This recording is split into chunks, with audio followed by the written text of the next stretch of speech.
दोस्तों, जहां आज के समय में कोई अपना 1 मिनट भी बेकार करने से पहले 10 बार सोचता है, उसे ऐसा लगता है ना जाने उसने क्या कुछ खो दिया। ऐसे में क्या हो अगर कोई इंसान सालों तक एक ही जगह बेहोश पड़ा रहे और जब उसे होश आए तो मालूम पड़े कि उसने अपने जिंदगी के बेशकीमती 13 साल ऐसे ही लाचार हालत में गुजार दिए। जरा सोच कर देखिए कितनी दयनीय होगी वो बीमारी जो किसी इंसान की जिंदगी के कीमती 13 साल छीन ले। जी हाँ, जिंदगी के वो खासम खास पल जब वो कुछ कर दिखाना चाहता है। हमारी आज की ये दर्द भरी कहानी भी एक ऐसी ही लड़की से ताल्लुक रखती है जो एक एक्सीडेंट के चलते 17 साल की उम्र में कोमा में चली गई और जब उसे होश आया तो उसकी पूरी दुनिया ही बदल चुकी थी। अब वो 30 साल की हो चुकी है। उसे ना तो अपनी शक्ल समझ में आ रही है और ना ही आवाज। बेचारी को तो अब तक ये तक नहीं पता कि आखिर उसने जिंदगी में क्या कुछ गवा दिया और ये सब उसके साथ कैसे हुआ। ये जानने के लिए आपको हमेशा की तरह तसल्ली के साथ पूरी कहानी को सुनना पड़ेगा। तो चलिए फिर शुरू करते हैं। लेकिन कहानी शुरू करने से पहले अगर आप मेरी तरह कोरियन ड्रामा के शौकीन हैं और इस आवाज को सुनना पसंद करते हैं तो वीडियो को लाइक करके अपने दोस्तों और रिश्तेदारों को शेयर करना बिल्कुल ना भूलें। इस लड़की का नाम स्योरी होता है जो बचपन में अपने माता पिता के गुजर जाने के बाद अपने अंकल के साथ रहती है, जो उसे अपनी बेटी से भी ज्यादा प्यार करते थे। उसकी हर छोटी बड़ी ख्वाहिश का ख्याल रखते। वो देखने में जितनी खूबसूरत थी उतनी ही टैलेंटेड भी। स्योरी को वायलिन बजाने का बड़ा शौक था और वो अपनी इस प्रतिभा को और निखारने के लिए जर्मनी जाना चाहती थी। वो जमीन पर मौजूद किसी अप्सरा से कम नहीं थी जिसे देखकर शायद ही कोई लड़का अपना दिल न दे बैठे। वो जिन भी उन्हीं में से एक था जो ना तो उसका क्लासमेट था और ना ही स्कूल में पढ़ता था। बस राह चलते दोनों की एक दूसरे से तकरार हो जाती है। वो उसे दिन में कई बार रोड पर देख लिया करता, जिसकी वजह से स्योरी उसके दिलो दिमाग पर छा चुकी थी। वो पागलों की तरह रोजाना उसका पीछा करता। तभी शाम के वक्त उसे उसकी स्कूल ड्रेस में नोसोई नाम लिखा दिखाई देता है और वुजिन को लगता है कि यही उसका असली नाम है, मगर हकीकत में उस दिन स्योरी ने अपनी बेस्ट फ्रेंड नोसोई की स्कूल ड्रेस पहनी हुई थी। आखिरकार एक रोज बस में वो उसे बात करने की हिम्मत जुटाता है, मगर जैसे ही वो अपने द्वारा बनाई गई पेंटिंग उसे दिखाना चाहता है तभी उसकी दोस्त आ जाती है, जिसे देखकर वुजिन शर्मा कर वहां से भाग जाता है। लेकिन बस के बाहर उसे मालूम पड़ा कि जल्दबाजी में उसके हाथ स्योरी की कीचेन लग गई है। भरी बरसात में वो बस के पीछे पीछे उसे कीचेन वापस करने के लिए दौड़ता है और तभी थोड़ी देर बाद बस के आगे मौजूद एक ट्रक में गलती से टायर के ढेर के सारे बंडल नीचे गिरने लगते हैं और उसके पीछे मौजूद बस अनियंत्रित होकर वहीं पलट जाती है। अपनी आंखों के सामने ऐसा खौफनाक मंजर देखकर वुजिन हिल जाता है और बस के पास जाता है, जहां उसे मालूम पड़ता है कि इस घटना में मरने वालों में नोसोई भी शामिल है और वो यह सदमा बर्दाश्त नहीं कर पाता। उसे लगता है कि उसकी जिंदगी का पहला प्यार मिलने से पहले ही बिछड़ गया, जिसके चलते वुजिन गुमसुम सा अकेला रहने लगा और पढ़ाई पूरी करके मॉडल डिजाइनर बन जाता है। लेकिन 13 साल बाद आज भी उसी दिन को अपने जहन से भुला नहीं पाया था, इस बात से अनजान कि 13 साल पहले हुई उस दुर्घटना में उसका प्यार अभी भी जिंदा है, क्योंकि वो नोसोई नहीं बल्कि स्योरी थी जो इस दुर्घटना में गंभीर रूप से घायल होने की वजह से कोमा में चली गई थी। इसके बाद हमें आज का दृश्य दिखाया जाता है, जहाँ पर स्योरी को अब होश आ चुका है, लेकिन वो भगवान से मिन्नत कर रही थी कि काश वो जिंदा ही नहीं बचती तो ठीक होता, क्योंकि जिंदगी के ये 13 साल यूं गुजर जाना उसके लिए मौत से बदतर था। लेकिन जिंदगी तो जिंदगी होती है, इसकी कीमत उससे पूछो जो आईसीयू के किसी वार्ड में जिंदगी मौत से लड़ रहा हो। ऐसे में स्योरी के लिए ये किसी वरदान से कम तो नहीं था। क्या पता कौन से मोड़ पर उसे क्या हासिल हो जाए। वो आम इंसानों की तरह चलने फिरने के लिए रोजाना एक्सरसाइज करती है और डॉक्टरों की मदद से कुछ ही दिनों में ठीक हो जाती है। लेकिन यहाँ उसे एक और कड़वी सच्चाई का पता चलता है कि इन 13 सालों में उसके अंकल और आंटी उसे एक बार भी देखने नहीं आए। यहाँ तक कि उसकी जिगरी दोस्त नोसोई जो उस दिन उसके साथ बस में थी, उसका भी कोई अता पता नहीं। इसी के साथ हमें यहाँ मालूम पड़ता है कि अस्पताल उन लोगों के लिए है जिनका इस दुनिया में कोई नहीं होता या फिर जो लावारिस होते हैं। मौत से 13 साल की लंबी लड़ाई लड़ने के बाद स्योरी को यकीन नहीं हो रहा था कि उसके सामने इतनी मुश्किलें आएंगी। जब वो अपने अंकल आंटी के साथ रहती थी तो आखिर वो लावारिस कैसे हुई और उसके दोस्तों का क्या हुआ, यही सवाल उसके दिमाग में घूम रहे थे। जिनका जवाब जानने के लिए वो चोरी चुपके से अस्पताल से अपने घर के लिए निकल पड़ती है। लेकिन उसे क्या पता था कि पूरा का पूरा शहर अब पहले जैसा नहीं रहा। आखिर 13 साल जो बीत गए थे, ना तो उसे कोई गली समझ में आ रही थी, ना ही मोहल्ला। थोड़ी देर चलने के बाद उसे बिल्कुल वैसा ही घर दिखाई दिया जहां वो रहा करती थी, मगर इस घर में भी काफी कुछ बदल चुका था। दरवाजे के बाहर उसे घर की नौकरानी जेनिफर मिली, जिसका आज नौकरी का पहला दिन था। वो भी सबके बारे में ठीक से नहीं जानती। ऐसे में सियोरी उसे बताती है कि इस घर के मालिक उसके अंकल है, तो वो उसे अंदर आने की अनुमति देती है। घर के अंदर का सारा नजारा बदल चुका था, सिवाय एक चीज के, और वो था उसका पालतू कुत्ता, जिसे कुछ सालों पहले वो ही घर में लाई थी। और आज उसे कोई पहचाने या ना पहचाने, लेकिन वो वफादार जानवर अपने मालिक को तुरंत पहचान लेता है, जिसे देखकर सियोरी सीने से लगाकर रोने लगती है। मेहमान को भूखा देख जेनिफर जूस बनाकर लाती है, लेकिन जब तक वो वापस आती है, सियोरी अपने डॉग को पकड़कर सो रही थी। नौकरानी उसे थका हुआ जानकर बेडरूम में ले गई ताकि वो अच्छे से आराम कर सके। शाम को जब वुजिन घर वापस लौटा तो वो उसे बताती है कि उसका कोई रिश्तेदार आया हुआ था जो 2nd फ्लोर के कमरे में आराम कर रहा है। ऐसे में वुजिन को लगता है कि ये उसका भतीजा होगा और उसका हालचाल जानने के लिए कमरे में जाता है। तभी हम वुजिन के असली भतीजे यू चैन को देखते हैं, जो उसके घर के बाहर लगातार घंटी बजाकर किसी के आने का इंतजार कर रहा था। मगर लाख कोशिश के बाद भी जब किसी ने दरवाजा नहीं खोला तो वो लड़का खुद ही चुपके से घर के अंदर घुस जाता है। उसे घर के अंदर कोई भी चीज दिखाई नहीं देती, इसीलिए वो अपने अंकल से मिलने के लिए सीढ़ियों से ऊपर पहुंचता है, जहां कमरे का दरवाजा खोलते ही वो डर गया, क्योंकि आंखों के सामने उसके अंकल एक अनजान लड़की को चूम रहे हैं। वो जोरों से चिल्लाता है, जिससे सियोरी की नींद खुल जाती है और वो अपने सामने एक आदमी को इस तरह देखकर वुजिन को मारने लगती है। थोड़ी देर बाद सबको मालूम पड़ा कि आखिर ये सब सिर्फ और सिर्फ एक मिसअंडरस्टैंडिंग थी, जिसके बाद वो सभी बैठकर इस गलती को सुलझा लेते हैं। यहाँ वो सियोरी को ये भी बताते हैं कि इस घर को वुजिन के पेरेंट्स ने 11 साल पहले खरीद लिया था। उसके बाद उसके अंकल कहाँ गए उन्हें नहीं पता। हालांकि जाते जाते इस घर में ये डॉग छोड़ गए, जिस पर तरस खाकर वुजिन ने उसे गोद ले लिया। यहाँ अब सब कुछ सियोरी को समझ आ चुका था। वो अपनी गलती के लिए उनसे माफी मांगती है और भागकर अपने अंकल की कंपनी के ऑफिस जाती है।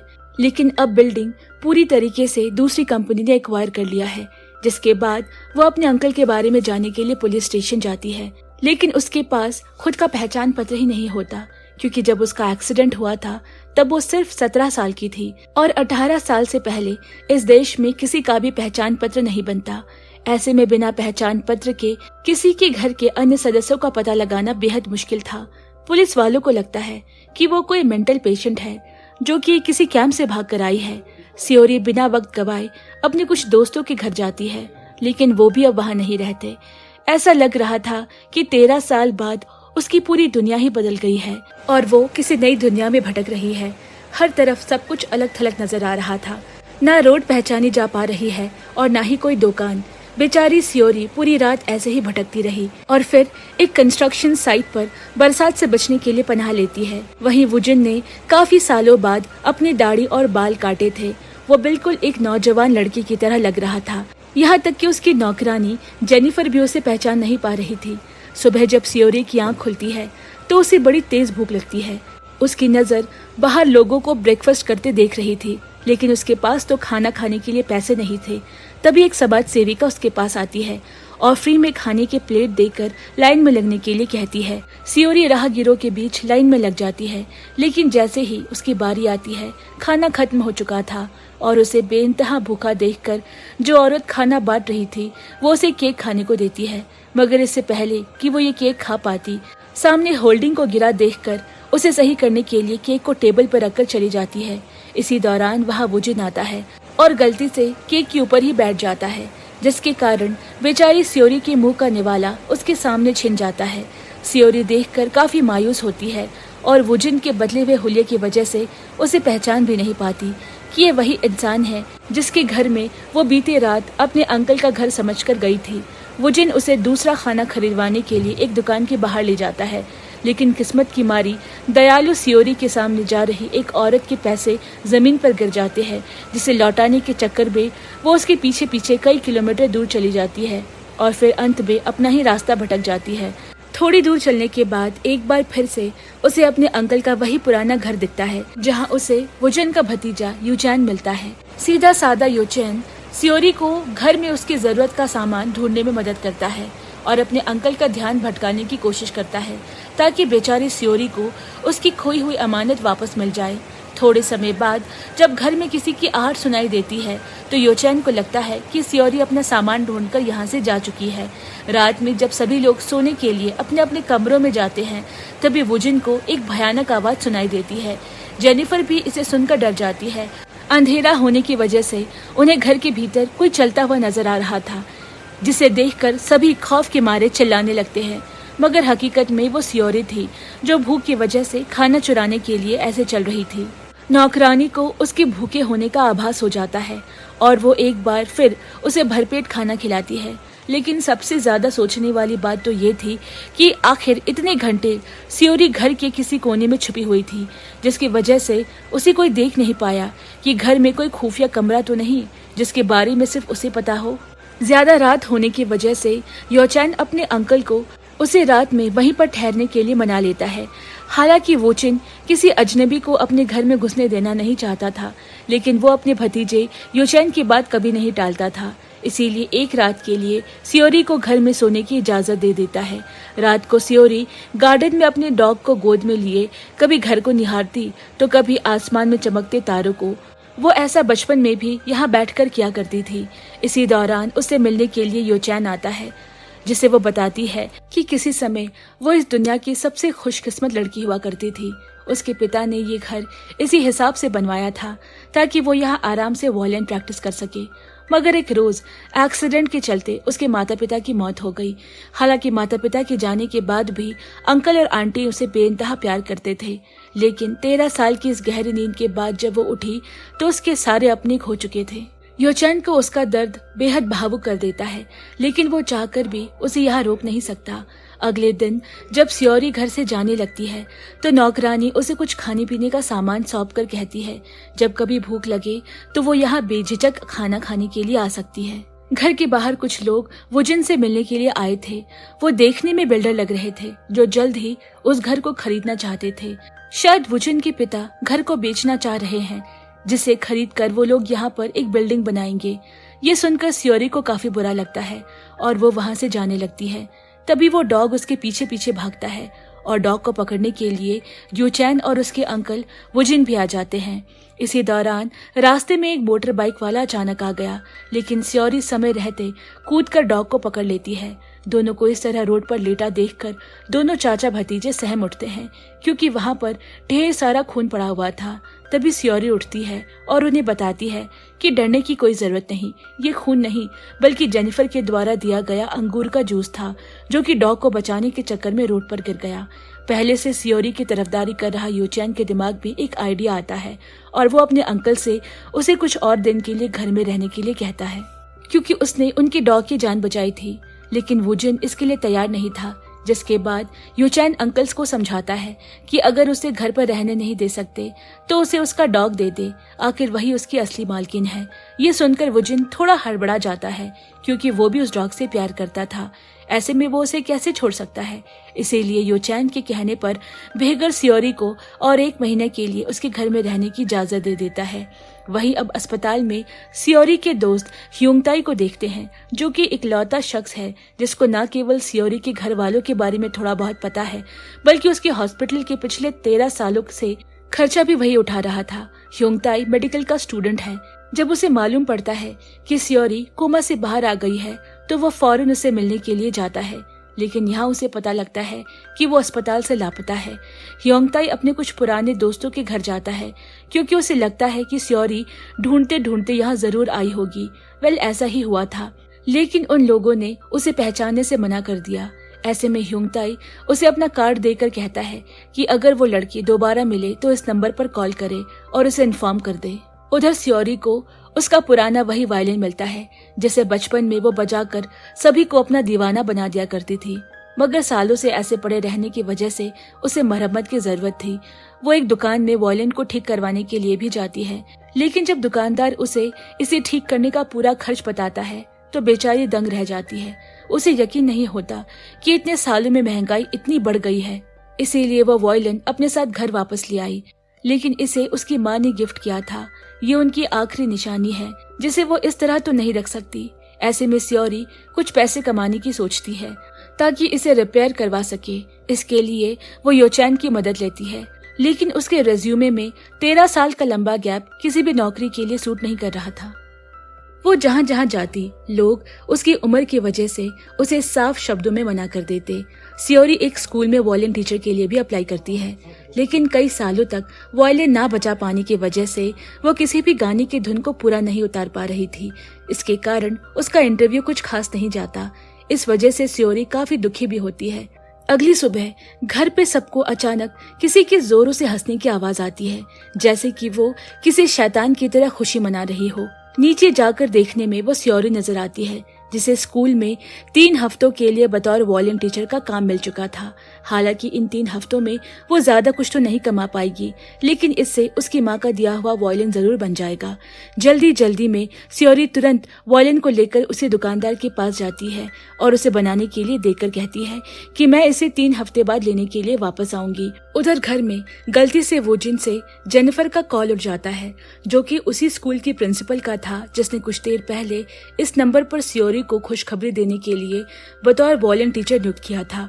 वो बताती है कि उसके स्टूडेंट के पेरेंट्स ने नई टीचर से अपने बच्चों को इसीलिए पढ़ाने से मना कर दिया क्योंकि उसके पास कोई डिग्री नहीं है। ऐसे में वो वुजिन से सियोरी को आने से मना करने को कहती है। वुजिन को अपने काम पर जाने से देरी हो रही थी, इसीलिए उसके लिए मैसेज दरवाजे पर चिपका कर चला जाता है, मगर इससे पहले कि वो अपनी पूरी मैसेज लिख पाता उसे एक जरूरी कॉल आ जाता है, जिसके चलते वो बिना मैसेज पूरा लिखे ऑफिस के लिए निकल जाता है। ऑफिस पहुंचकर वुजिन को याद आता है कि उसने तो सियोरी को वो मैसेज पूरा लिखे बगैर ही आ गया, लेकिन अब काफी देर हो चुकी थी। सियोरी ने वो पढ़ लिया था, लेकिन उसमें ये लिखा था कि म्यूजिक स्कूल इज कॉलिंग। सियोरी को लगता है कि ये वुजिन द्वारा उसको काम के पहले दिन के लिए प्रोत्साहन है और खुशी खुशी स्कूल की तरफ निकल जाती है। उधर वुजिन को सियोरी की चिंता सताने लगती है और वो उसे ये बताने के लिए उसके पास जाता है। वो उसे गाड़ी में बैठने के लिए कहता है, लेकिन सियोरी की खुशी देखकर उसे ये दुख भरी खबर सुनाने से कतराता है। उसके दिमाग में बीते दिनों के सारे ख्याल आते हैं। किस तरह सुबह वह नौकरी मिलने पर घर पर अपनी खुशी का इजहार कर रही थी, रात में बच्चों को दिए जाने वाले अपने पहले लेक्चर की तैयारी कर रही थी। आखिर वो उसे ये सच कैसे बता देता, ना जाने उसे कितना बुरा लगेगा, मगर सच तो सच होता है, उसे कोई कितनी देर तक ही छुपा सकता है। ऐसे में जब वुजिन उसे बताने की कोशिश करता है तो रास्ते में एक बर्थडे पार्टी के शोर शराबी की वजह से कुछ सुनाई नहीं देता, जिससे सियोरी उसे दोबारा बोलने के लिए कहती है। और जब वुजिन दोबारा चिल्लाकर ये बात कहता है तभी अचानक साउंड बंद हो जाता है, जिसके चलते वहां मौजूद सभी लोगों को मालूम पड़ जाता है कि ये लड़की अपनी पहली नौकरी से निकाली जा चुकी है। ये सुनकर सियोरी सदमे में चली जाती है। ऐसा लगता है मानो किसी ने बिजली का झटका उसके ऊपर छोड़ दिया हो, मगर पहले से खराब अपनी किस्मत को कोसकर बस थोड़ी देर बाद ही खुद को संभाल लेती है और वुजिन का शुक्रिया अदा कर घर वापस आ जाती है। अगले दिन डॉग रूटीन चेकअप का दिन था, मगर वो सियोरी को छोड़ने के लिए तैयार ही नहीं था, जिसकी वजह से वुजिन को उसे भी अपने साथ ले जाना पड़ता है। रास्ते में अचानक सियोरी को उसके अंकल दिखाई देते हैं और वो बिना ट्रैफिक की चिंता करे गाड़ी से उतरकर तुरंत उसका पीछा करने लगती है। अपनी जान की परवाह किए बगैर दूसरी तरफ से आने जाने वाली कारों के बीचों बीच निकलकर वो अपने अंकल को बार बार चिल्ला चिल्ला कर ढूंढने की कोशिश कर रही थी, लेकिन शायद वो उसकी नजरों से दूर निकल चुके थे। ये सब देखकर वुजिन को अपने बचपन का वही खतरनाक मंजर याद आ जाता है, जहां पर बस पलटने की वजह से उसने ऐसे ही एक रोड एक्सीडेंट में अपने प्यार को खो दिया था। वो फिर से सोचने पर मजबूर हो जाता है कि अगर वो उस दिन उसे आगे चलने के लिए ना कहता तो शायद आज वो जिंदा होती, इस बात से अनजान कि जिस लड़की के साथ अभी वो वक्त गुजार रहा है, जिसके पेरेंट्स का घर उसके पेरेंट्स ने खरीदा है, वो वही लड़की है। मगर आखिर कौन वुजिन को ये बात समझाए, कौन उसे इसका एहसास दिलाए कि उसके सपनों की राजकुमारी आज उसी के घर में उसके इर्द गिर्द मौजूद है। बस उसे देखने के लिए वो नादान निगाहें चाहिए। खैर, इस सदमे के कारण वुजिन कभी कभी पागलों की तरह बर्ताव करने लगता है। उसे कुछ समझ आना बंद हो जाता है और ऐसा होना लाजमी भी है, क्योंकि घाव चाहे जितने भी पुराने क्यों ना हो जाए, उनका दर्द हमेशा दिमाग की उलझनों को कुरेदता रहता है। सियोरी जोर जोर से पागलों की तरह भीड़ में अपने अंकल की तलाश करके उन्हें पुकार रही है, लेकिन कोई भी उसे सुनने वाला नहीं। तभी वुजिन आकर उसे संभालता है, वापस चलने को कहता है। थोड़ी देर में ट्रैफिक लाइट्स ग्रीन हो जाती है और सियोरी के अंकल देखते देखते उसकी आंखों से ओझल हो जाते हैं। उसे लगता है कि इसका जिम्मेदार वुजिन है, अगर वो उसे नहीं रोकता तो शायद आज उसे उसके अंकल मिल जाते। सियोरी गुस्से में वुजिन को वहां से जाने के लिए कहती है और उसे अकेला छोड़ देने के लिए कहती है। हालांकि वुजिन उसे समझाने की कोशिश करता है, मगर वो उसकी एक भी नहीं सुनती, जिसके बाद रात में डॉग को लेकर वुजिन अकेले ही घर वापस आ जाता है। यूचैन अपने अंकल से सियोरी के बारे में पूछता है तो गुस्से से झुंझलाया हुआ यूजिन कहता है कि अब वो बड़ी हो चुकी है, उसे पता है कि क्या सही है और क्या गलत। हर जगह हम उसके पीछे पीछे नहीं लग सकते। ये कहकर वो घर के अंदर चला जाता है। थोड़ी देर बाद अपने अंकल को ढूंढ ना पाने के दर्द के साथ दिन भर की थकी सियोरी किसी तरह घर पहुंचती है, जहां उसकी नजर वुजिन से मिलती है, लेकिन कोई भी दिन में हुई उस घटना का जिक्र नहीं करता। कुछ समय बाद वुजिन अपना सामान बांधकर घर से जाने लगता है। यूचैन अंकल से पूछता है कि वो आखिर कहाँ जा रहे हैं, जिस पर वो कहते हैं कि मैं 1 महीने के लिए ऑफिस में ही रहूंगा। यूचैन समझ जाता है कि आखिर वो ऐसा क्यों कर रहे हैं। वो बिल्कुल भी अपने अंकल से दूर नहीं रहना चाहता था, आखिर वो उन्हीं से मिलने के लिए ही तो आया था, मगर सियोरी को भी मुसीबत में कैसे डाल दे। सुबह सियोरी सभी रिश्तेदारों को खत लिखती है ताकि कोई न कोई उसे उसके अंकल का पता बता दे, जिससे कि वो अपने घर वापस जा सके और वुजिन अपने घर वापस आ सके। इसी बीच उसे रास्ते में अपने अंकल दोबारा दिखाई दिए। वो उनके पीछे जाती है, लेकिन बदकिस्मती से वो कोई और आदमी था। उसे लगता है कि शायद कल सुबह भी उससे ऐसे ही कोई गलती हुई थी, जिसकी वजह से उसने वुजिन को इतना बुरा भला कह दिया। उसे अंदर ही अंदर अपनी गलती महसूस होती है और वो उसकी माफी भी वुजिन से मांगना चाहती है, मगर उसे समझ नहीं आ रहा था कि आखिर वो ये कैसे करे। तभी घर पहुंचकर वो जेनिफर को वुजिन का टिफिन बनाते देखती है और उसकी मदद करने आ जाती है। सियोरी न केवल वुजिन के लिए उसका मन पसंदीदा व्यंजन बनाती है, बल्कि उसे देने के लिए ऑफिस भी जाती है, जहाँ पर कोई नहीं था। शायद सभी किसी काम के सिलसिले में बाहर गए थे, इसीलिए वहीं रुककर वो उनका इंतजार करने का सोचती है। थोड़ी देर बाद उसे ख्याल आता है कि क्यों न वो वुजिन के लिए माफीनामा लिखे। सियोरी ने अभी कुछ शब्द लिखे ही थे कि अचानक उसका पेन टेबल के नीचे गिर जाता है, और जैसे ही वो टेबल के नीचे पेन उठाने के लिए जाती है, तभी वहाँ वुजिन आ जाता है। दोनों एक दूसरे को सामने देखकर अचंभित हो जाते हैं, लेकिन फिर सियोरी माफी मांगती है। वुजिन उसकी हर एक बात को ध्यान से सुनता है, लेकिन कुछ भी नहीं कहता। इसके बाद वो घर आ जाती है, ये सोचकर कि वुजिन ने उसे माफ कर दिया है और अब वो घर वापस आ जाएगा। सियोरी पूरी रात दरवाजे पर इंतजार करती है। इसी दरमियान रात ज्यादा होने की वजह से वो वहीं पर सो जाती है, लेकिन वुजिन घर वापस नहीं आता। इसीलिए वो अगले दिन दोबारा उसके ऑफिस जाती है, मगर आज भी उसका कोई आइडिया काम नहीं आता। इसके बाद वो इसमें योचिन की मदद लेती है, जहाँ योचिन अपने अंकल के ऑफिस में पहुंचकर उन्हें साथ में डिनर करने के लिए मनाता है। दोनों काफी बातें करते हैं, साथ ही साथ वो उन्हें 13 साल पुरानी उनके बचपन की फोटो भी दिखाता है, जिसमें दोनों चाचा भतीजे साथ खड़े थे। ये देखकर वो थोड़ा भावुक हो जाता है। वहीं दूसरी तरफ कई दिनों से अपनी चिट्ठियों का इंतजार कर रही सियोरी को समझ आ चुका था कि अब उसके अंकल उसे नहीं मिलने वाले, इसीलिए वो यूजिन के ऊपर कोई बोझ नहीं बनना चाहती थी और एक छोटे से गिफ्ट के साथ अपॉलॉजी लेटर लिखकर वहां से जाने लगती है। इससे पहले कि सियोरी घर छोड़ती, उसे सीढ़ियों के नीचे यूजिन दिखाई देता है, जो घर वापस आ गया था। उसे देखकर वो काफी खुश हो जाती है। साथ ही साथ वुजिन का एटीट्यूड भी पूरी तरह बदल चुका था।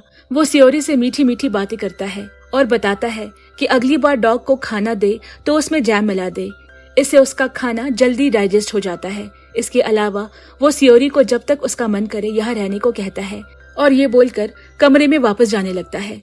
खुशी से झूम रही सियोरी को अचानक याद आता है कि उसका अपॉलॉजी लेटर तो वहीं टेबल पर पड़ा है। वो भागकर रूम के अंदर जाती है और वुजिन के हाथ लगने से पहले ही लेटर को चबा जाती है। और अब बस वहाँ गिफ्ट रह गया था, जो कि एक टॉयलेट हैंडल था। वैसे तो वुजिन को सरप्राइजेस बहुत पसंद है, लेकिन वो ये समझ नहीं पा रहा था कि आखिर वो इस टॉयलेट हैंडल का क्या करेगा।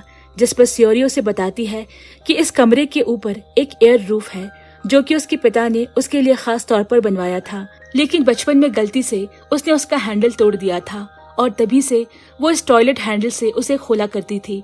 और कुछ ऐसे ही करके आज वुजिन को दिखाती है, जिससे वो काफी खुश हो जाता है, क्योंकि इतने दिनों से वो सोच रहा था कि आखिर वो इस खिड़की को कैसे खोले। दोनों उस खिड़की के खुलने के बाद एक सुहानी हवा का मजा लेते हैं। हवा में मौजूद ताजगी उन दोनों के बीच के सभी बासी गलतफहमियों को हमेशा हमेशा के लिए मिटा देता है। इसके बाद जब सियोरी खिड़की बंद करने की कोशिश करती है तो उसका पैर फिसल जाता है और वो सीधा जाकर वुजिन की बाहों में गिरती है, जिससे वो इतना करीब आ जाते हैं कि सियोरी शर्माने लगती है। हालांकि अब उनके बीच दूरियां खत्म हो चुकी थी, उल्टा कहीं न कहीं दोनों और ज्यादा करीब आ रहे थे। साथ में हंसी मजाक के साथ खाना खाना, एक दूसरे की छोटी छोटी चीजों का ख्याल रखना अब उनके लिए आम हो चुका था। दोनों कहीं न कहीं एक दूसरे को बेहतर समझने लगे थे।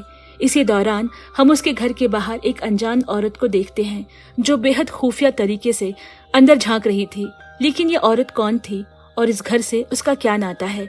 दोस्तों, अब हमने पहले पार्ट में देखा कि किस तरह सियोरी और वुजिन एक दूसरे के करीब आ रहे थे, लेकिन कोई तीसरा शख्स भी था जो सियोरी को अपना बनाने के लिए बेकरार था, और वो था वुजिन का भांजा यू चैन, जो पहले ही दिन से सियोरी का साथ दे रहा था। उसकी हर मुश्किल में उसके साथ खड़ा था, फिर चाहे बात उसके अंकल के घर में इजाजत देने की हो या फिर नौकरी के लिए रिज्यूमे बनवाने की। यू चैन सियोरी के करीब आने का कोई भी मौका नहीं छोड़ना चाहता था। वो सियोरी को कहीं न कहीं पसंद करने लगा था। एक रोज यूचैन की क्लासमेट रियान देखती है कि आज यूचैन के अंकल घर में नहीं है, तो वो मौका पाकर उससे मिलने के लिए घर के अंदर आती है, जहाँ पर सभी लोग बैठकर सियोरी के काम में हाथ बटा रहे थे। यूचैन को सियोरी का इतना करीब देखकर रियान को उससे जलन महसूस होती है, क्योंकि रियान यूचैन को पसंद करती थी। लेकिन जिस तरह से वो सियोरी की हर छोटी बड़ी चीजों का ख्याल रख रहा था, इससे उसे काफी ज्यादा चिढ़न हो रही थी, और इसी गुस्से में वो जानबूझकर बगल में बैठे सियोरी के ऊपर पानी गिरा देती है। यूचैन तुरंत उसके कपड़े साफ करने लगता है और फिर अपने कुछ कपड़े उसके लिए लाने के लिए अंदर चला जाता है। अब तो रियान का दिमाग और खराब हो गया। उसे बिल्कुल भी इस बात का अंदाजा नहीं था कि सियोरी यूचैन के कपड़े पहनती है, और वो ये बिल्कुल भी बर्दाश्त नहीं कर सकती थी। इसीलिए उसे किसी तरह सियोरी को यूचैन के कपड़े पहनने से रोकना था। अगले दिन वो अपनी बहन के कपबोर्ड से सारे कपड़े उठाकर सियोरी को दे देती है, ताकि उसे यूचैन के कपड़े पहनने की जरूरत ना पड़े। थोड़े समय बाद डॉग को खाना देने का टाइम हो जाता है। सियोरी उसका खाना रेडी करती है, तभी उसे ख्याल आता है कि वुजिन ने डॉग के खाने में कुछ मिलाने की सलाह दी थी, लेकिन वो क्या था वो भूल गई थी। इसीलिए वापस वुजिन के कमरे में पूछने के लिए जाती है, लेकिन तब तक वुजिन अपने ही टेबल पर काम करते करते सो चुका था। सियोरी उसे एकटक निहारती रह जाती है, क्योंकि वो वाकई में बेहद क्यूट लग रहा था। इसके बाद सुबह हो जाती है और हम देखते हैं कि आज जेनिफर काम के लिए नहीं आई, क्योंकि वो कई दिनों से बीमार चल रही है, जिसकी वजह से घर का सारा काम खुद सियोरी को करना पड़ता है। ऐसा वो काफी दिनों तक करती है, जिसकी वजह से उसे अच्छी खासी सैलरी भी मिलती है। शाम को जब वो घूमने के लिए निकलती है तो उसे एक ब्रिज दिखाई देता है। ये वही ब्रिज था जहाँ पर वो अक्सर बचपन के दिनों में मून को देखकर उसे हाथ में बनी एक आकृति में कैद कर लेती थी। स्कूल के दिनों के दौरान वुजिन ने पहली बार यहीं पर उसका नाम स्कूल ड्रेस में नोसोई लिखा देखा था। वेल, आज भी वो कुछ ऐसा ही कर रही थी। तभी दूसरी तरफ से आ रहे वुजिन का ध्यान उस पर जाता है और उसे अपने बचपन का वही दृश्य याद आ जाता है।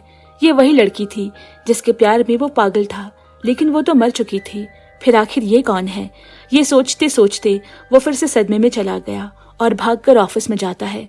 वुजिन जब जब उस दृश्य के बारे में सोचता है तो वो बेकाबू होने लगता है, और आज भी वो कुछ ऐसा ही कर रहा था।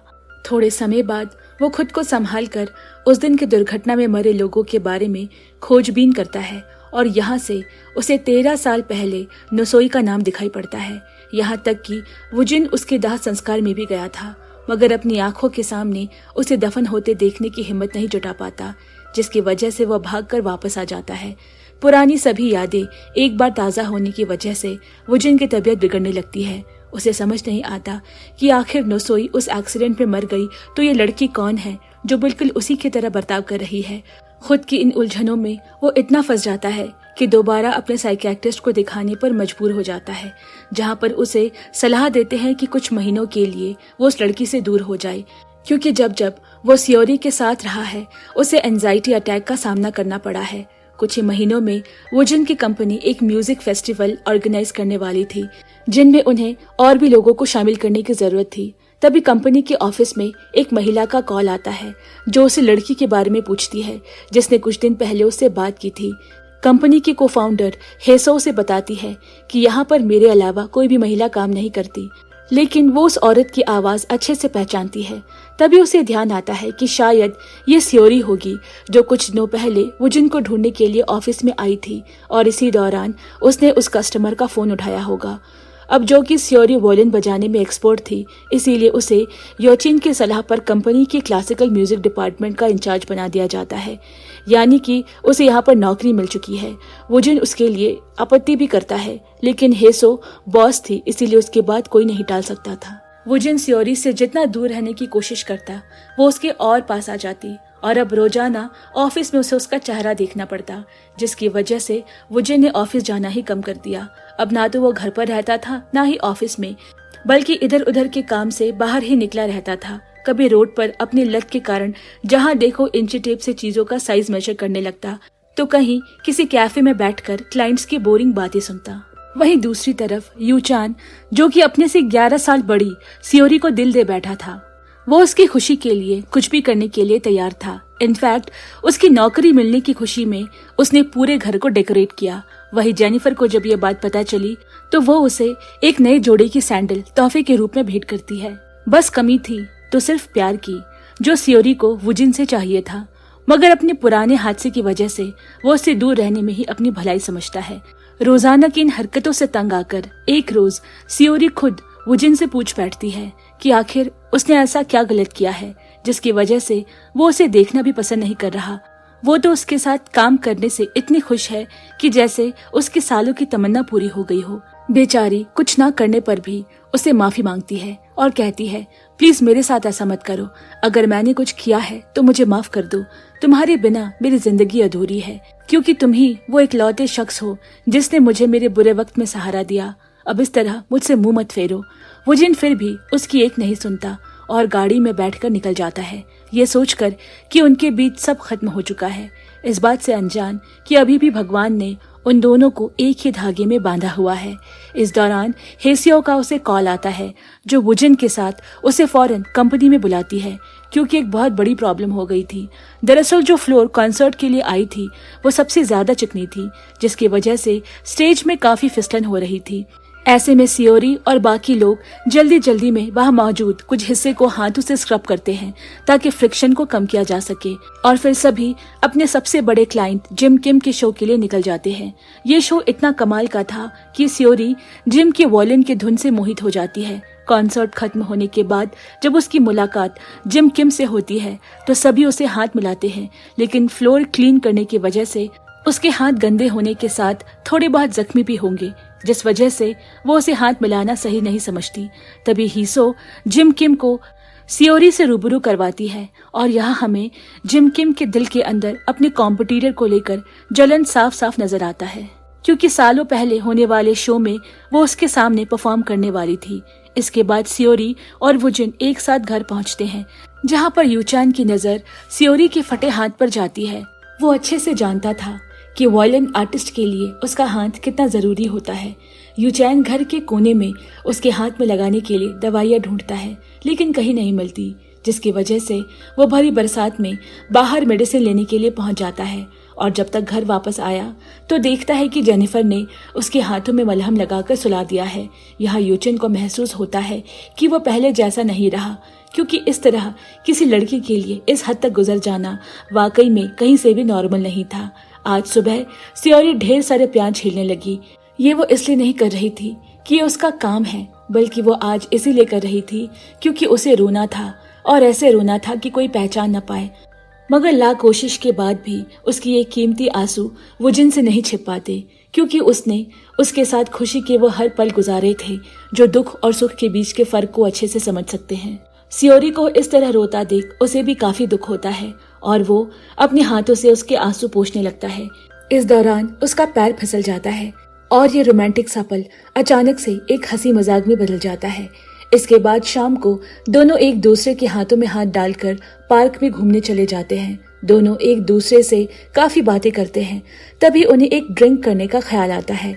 गलती से वुजिन इतना पी लेता है कि इस मौसम में भी उसे बर्फ नजर आते हैं और वो भागकर एक फुटबॉल ग्राउंड को अपना घर समझकर सो जाता है। सियोरी पीछे पीछे भागकर उसे उठाने की कोशिश करती है, मगर वो उठने का नाम ही नहीं लेता।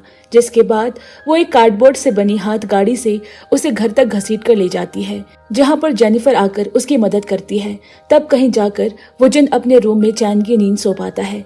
सुबह जब उसकी आंख खुली तो उसके सर में दर्द था। उसे याद नहीं कि रात बीती क्या हुआ, मगर दिमाग पर थोड़ा जोर डालने के बाद उसे सारी बातें धीरे धीरे याद आने लगती है, जिसकी वजह से वो सियोरी के सामने काफी शर्मिंदगी महसूस करने लगता है। उस रात के अपने बर्ताव की वजह से माफी मांगता है और फिर दोनों साथ में गाड़ी में बैठकर ऑफिस के लिए निकल जाते हैं। आज ऑफिस में एक अलग ही माहौल था, क्योंकि वुजिन सियोरी की वजह से रोज मुंह बनाकर ऑफिस से छुटकारा पाने की कोशिश करता था। आज वही यूजिन इतना खुश है कि वह रुकने का बहाना ढूंढ रहा है। इसे हीसो को समझते देर नहीं लगती कि जरूर उन दोनों के बीच कोई चक्कर चल रहा है। हीसो सियोरी के लिए बेहद खुश थी। आखिर वो वुजिन को डिजर्व करती है और इसी खुशी में वो अपना फेवरेट बैग सियोरी को गिफ्ट में दे देती है, जिसे देखकर वो बेहद खुश हो जाती है। लेकिन उसकी ये खुशी ज्यादा देर के लिए नहीं थी, क्योंकि जब वो अपने घर वापस पहुंची तब दोबारा से घर के बाहर प्रॉपर्टी एजेंट्स को देखती है। देखकर बेचारी को एक बार फिर से बुरा लगता है। आखिर वो घर उसी का तो था। वहाँ उसके बचपन की ना जाने कितनी यादें सिमटी हुई है। सियोरी को एहसास होता है कि उसके अंकल को ढूंढते हुए पूरे 1 महीने से ज्यादा का समय हो चुका है, लेकिन उनका कोई भी नामो निशान नहीं मिला। ऐसे में वो उन लोगों के ऊपर बोझ नहीं बन सकती, इसीलिए उसे अपनी फूटी किस्मत समझकर स्वीकार कर लेना चाहिए। वहीं डॉक्टर ह्युंगताई ने भी सियोरी को ढूंढना नहीं छोड़ा था। वो उसको पाने की पूरी कोशिश में लगा था। उधर अब जो कि वुजिन के पिता इस घर को बेचने का फैसला कर लिया था, तो एक दिन वो उसके स्टोर रूम जाता है, जिसमें उसने अपने अतीत की सारी यादें संजो कर रखी थी। इस कमरे में सियोरी की वही कीचेन भी रखी हुई थी, जिसे उसने बचपन के दिनों में बस से उतरकर वापस देने के लिए दौड़ा था। वो जैसे ही स्टोर रूम में दाखिल होता है, तभी उसे इम्पोर्टेंट कॉल आ जाती है, जिसकी वजह से वो बिना दरवाजा बंद किए ही वहां से चला जाता है। तभी उनका डॉग भागते भागते उसी कमरे में चला जाता है, जिसके पीछे सियोरी भी पहुंच जाती है।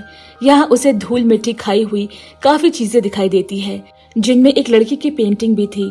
वो स्कूल ड्रेस पहने चांद को निहार कर हाथों से कुछ कलाबाजियां कर रही थी। सियोरी उसे साफ करने की कोशिश करती है कि तभी अचानक वहां पर नौकरानी जेनिफर आ जाती है और उसे इस कमरे से बाहर चलने को कहती है, क्योंकि वुजिन को ये बिल्कुल भी बर्दाश्त नहीं कि कोई इस कमरे में आए। वुजिन अपने पिता के फैसले को लेकर काफी परेशान था। उसे नहीं पता था कि वो आगे सियोरी को अपने साथ कहीं रख पाएगा या नहीं, इसीलिए वो कुछ दोस्तों की इसमें मदद लेने की सोचता है, क्योंकि वो अक्सर अपने घर बदलते रहते हैं। इसी दिन सियोरी को ऑफिस के एक कोवर्कर जिनहिन से मालूम पड़ता है कि उसका कजन अपनी आगे की पढ़ाई करने के लिए विदेश जा रहा है। अगर वो चाहे तो उसके घर में रह सकती है, बस इसके बदले उसकी मछलियों का ख्याल रखना पड़ेगा। ये सुनकर सियोरी बिना सोचे समझे हामी भर देती है, क्योंकि बिना पैसे दिए एक नए घर में रहना, आखिर इससे फायदा का सौदा क्या हो सकता है। शाम को सियोरी अपना सामान धीरे धीरे पैक करने लगती है। उसने सेमिनार खत्म होने के बाद घर छोड़ने का फैसला कर लिया था, लेकिन ये बात योचैन को मालूम पड़ती है, तो वो अपने अंकल से उसे रोकने के लिए कहता है, मगर वो उसकी कोई मदद नहीं कर पाते। बेचारा वुजिन उसके जाने से खुद दुखी था। अगले रोज वो सभी मूवी देखने के लिए जाते हैं, लेकिन तभी वापस आते समय उनकी गाड़ी खराब हो जाती है, जिसकी वजह से दोनों ट्रेन से घर का सफर करने का फैसला करते हैं। रास्ते में वो मौज मस्ती करते हैं, साथ में स्पाइसी नूडल्स भी खाते हैं। इसी दौरान एक फोटोग्राफर उन दोनों की साथ तस्वीरें खींचकर उसकी एक कॉपी वुजिन को दे देता है, जिसे वो छुपाकर अपने पॉकेट में डाल देता है। दोनों जाते जाते उन दोनों को पूरी जिंदगी साथ में खुश रहने का आशीर्वाद भी देते हैं। उन्हें लगता है कि शायद ये दोनों पति पत्नी हैं, लेकिन इससे पहले कि वुजिन उसे कुछ समझा पाता, वो चला जाता है। शाम को मीटिंग के बाद सियोरी एक लड़की को वायलिन बजाते हुए देखती है। बेहद नजदीक से उसकी प्रतिभा का लुत्फ उठाती है। तभी उस लड़की की नजर सियोरी पर पड़ती है, और जिस तरह से जौहरी को हीरे की परख होती है, ठीक उसी तरह उस लड़की को भी समझ में आ गया था कि यकीनन सियोरी को भी इसे बजाना आता है। वो फटाक से वायलिन उसके हाथों में थमाकर बजाने को कहती है। सियोरी के हाथ तो जैसे वायलिन पर पड़ते ही एक प्यारी सी धुन पूरे हॉल में गूंजने लगती है। इसी बीच वहां पर वही प्रोफेसर ठहरने के लिए आते हैं जिसे कुछ सालों पहले उसे जर्मनी जाने का मौका दिया था। वो उस मधुर धुन से अच्छी तरह वाकिफ थे, लेकिन जैसे ही वो वायलिन आर्टिस्ट के पास पहुंचते हैं मालूम पड़ता है कि वो लड़की तो कब की जा चुकी है। दरअसल सियोरी के हाथों की चोट अभी तक ठीक नहीं हुई थी, जिसकी वजह से उसी थोड़ी देर बाद ही बेहद जोर का दर्द होने लगा। ये सब कुछ दूर खड़ा वुजिन भी देख रहा था। वो सियोरिन को अपने साथ बीच पर चलने को न्योता देता है, जहाँ पर वो दोनों तरह तरह की बातें करते हैं। तभी सियोरी उसे बताती है कि पिछले 13 सालों से वो कैसे नींद में चली गई, जिसकी वजह से उसका सपना टूट गया। वो एक बड़ी वायलिन आर्टिस्ट बनना चाहती थी और अब वो 30 साल की हो चुकी है, लेकिन उसका दिमाग आज भी वही 17 साल की बच्ची जितना है। हालांकि इन सब के बावजूद वो जिंदगी से हारी नहीं है, बल्कि हर मुश्किल से लड़ने के लिए तैयार बैठी है। साथ ही वो वुजिन से कहती है, मुझे पता है तुम्हें मेरी चिंता है, आखिर घर बेचने के बाद मैं कहाँ रहूंगी, लेकिन उसकी फिक्र करने की कोई जरूरत नहीं। किसी पर बोझ बनना नहीं चाहती, बल्कि जिंदगी में खुद कुछ करना चाहती हूँ। वुजिन सोचने लगता है, आखिर ये कितनी बहादुर लड़की है, कम से कम मेरी तरह तो नहीं जो हर बात बात पर सदमे में चला जाता है। वुजिन अपने बचपन की वो दर्दनाक घटना बताना चाहता था, लेकिन सियोरी उसकी परेशानी न बढ़ाते हुए बोलने से मना कर देती है, जिसके बाद वो दोनों वापस घर आ जाते हैं। हालांकि इस छोटी सी ठहरी हुई मुलाकात से उन दोनों के बीच करीबी और बढ़ जाती है। अगली सुबह वुजिन अपने नए घर में जाने की तैयारी करने लगती है, जहां एक तरफ यूचैन के दोस्तों ने उसे एक इलेक्ट्रिक फैन गिफ्ट किया था, तो वही देवदास बना यूचैन उसे फार्मेसी की ढेर सारी दवाइयां देता है ताकि वो बीमार भी पड़े तो इन्हें खाकर तंदुरुस्त हो जाए। जेनिफर अपने हाथ की कलाबाजी दिखाते हुए उसके लिए फिर से एक स्वादिष्ट नाश्ता तैयार करके पैक कर देती है। सभी नम आंखों से उसे विदा करते हैं। सियोरी ने भी सभी के लिए एक एक रिटर्न गिफ्ट चुपके से वहां छोड़ा हुआ था। वुजिन उसे घर में उसके द्वारा खींची गई सारी फोटोज गिफ्ट करता है ताकि वो फोटोज को देखकर उन्हें याद कर सके। कहानी धीरे धीरे भावुक कर देने वाली है, लेकिन ट्विस्ट तो तब आता है जब सियोरी येंजिन के कजन का दरवाजा खटखटाती है और मालूम पड़ता है कि उसके बहन का शेड्यूल नेक्स्ट सेमेस्टर तक चेंज हो गया है। इसकी वजह से उसे कुछ महीने और यहाँ रुकना पड़ेगा और इसीलिए अब उसे किसी की जरूरत नहीं। बेचारी किस्मत की मारी सियोरी एक बार फिर बेघर हो गई और अब वो दोबारा वुजिन के पास मदद मांगने के लिए भी नहीं जा सकती थी, क्योंकि आखिर उसी ने तो कहा था कि अब वो इंडिपेंडेंट होना चाहती है। काफी सोचने के बाद वो कंपनी के ऑफिस में जाती है, जहां सारा सामान रोड में घसीटते हुए वो कंपनी के ऑफिस पहुंचती है, जहां वुजिन हेसो से किसी प्रोजेक्ट को लेकर बात कर रहा था। वो उसे वहां देखकर छुपने की कोशिश करती है। इसी दौरान वुजिन को रास्ते में एक पेपर स्प्रे मिलता है। ये वही था जो आज सुबह उसके भतीजे यूचैन ने सियोरी को दिया था। इससे उसे अंदाजा लग जाता है कि कुछ न कुछ तो गड़बड़ जरूर है और भागते हुए सियोरी के पास जाता है, जो कि एक लावारिस की तरह मायूस अपने सामान को रोड पर घसीटते हुए चल रही थी। इस चुभा देने वाली गर्मी में वो इतना थक गई थी कि बीच सड़क पर ही फैन चलाकर हवा लेने लगती है। अचानक वहां वुजिन आ जाता है और उसे घर वापस चलने के लिए कहता है, जिसके बाद हम उदास देवदास घर में दाखिल होते यूचैन को देखते हैं। उसे अपनी आंखों के सामने सियोरी को डॉग के साथ खेलते हुए देखकर अपनी आंखों पर यकीन नहीं होता, क्योंकि अभी सुबह ही तो वो नए घर में गई थी, आखिर वापस कैसे आ गई।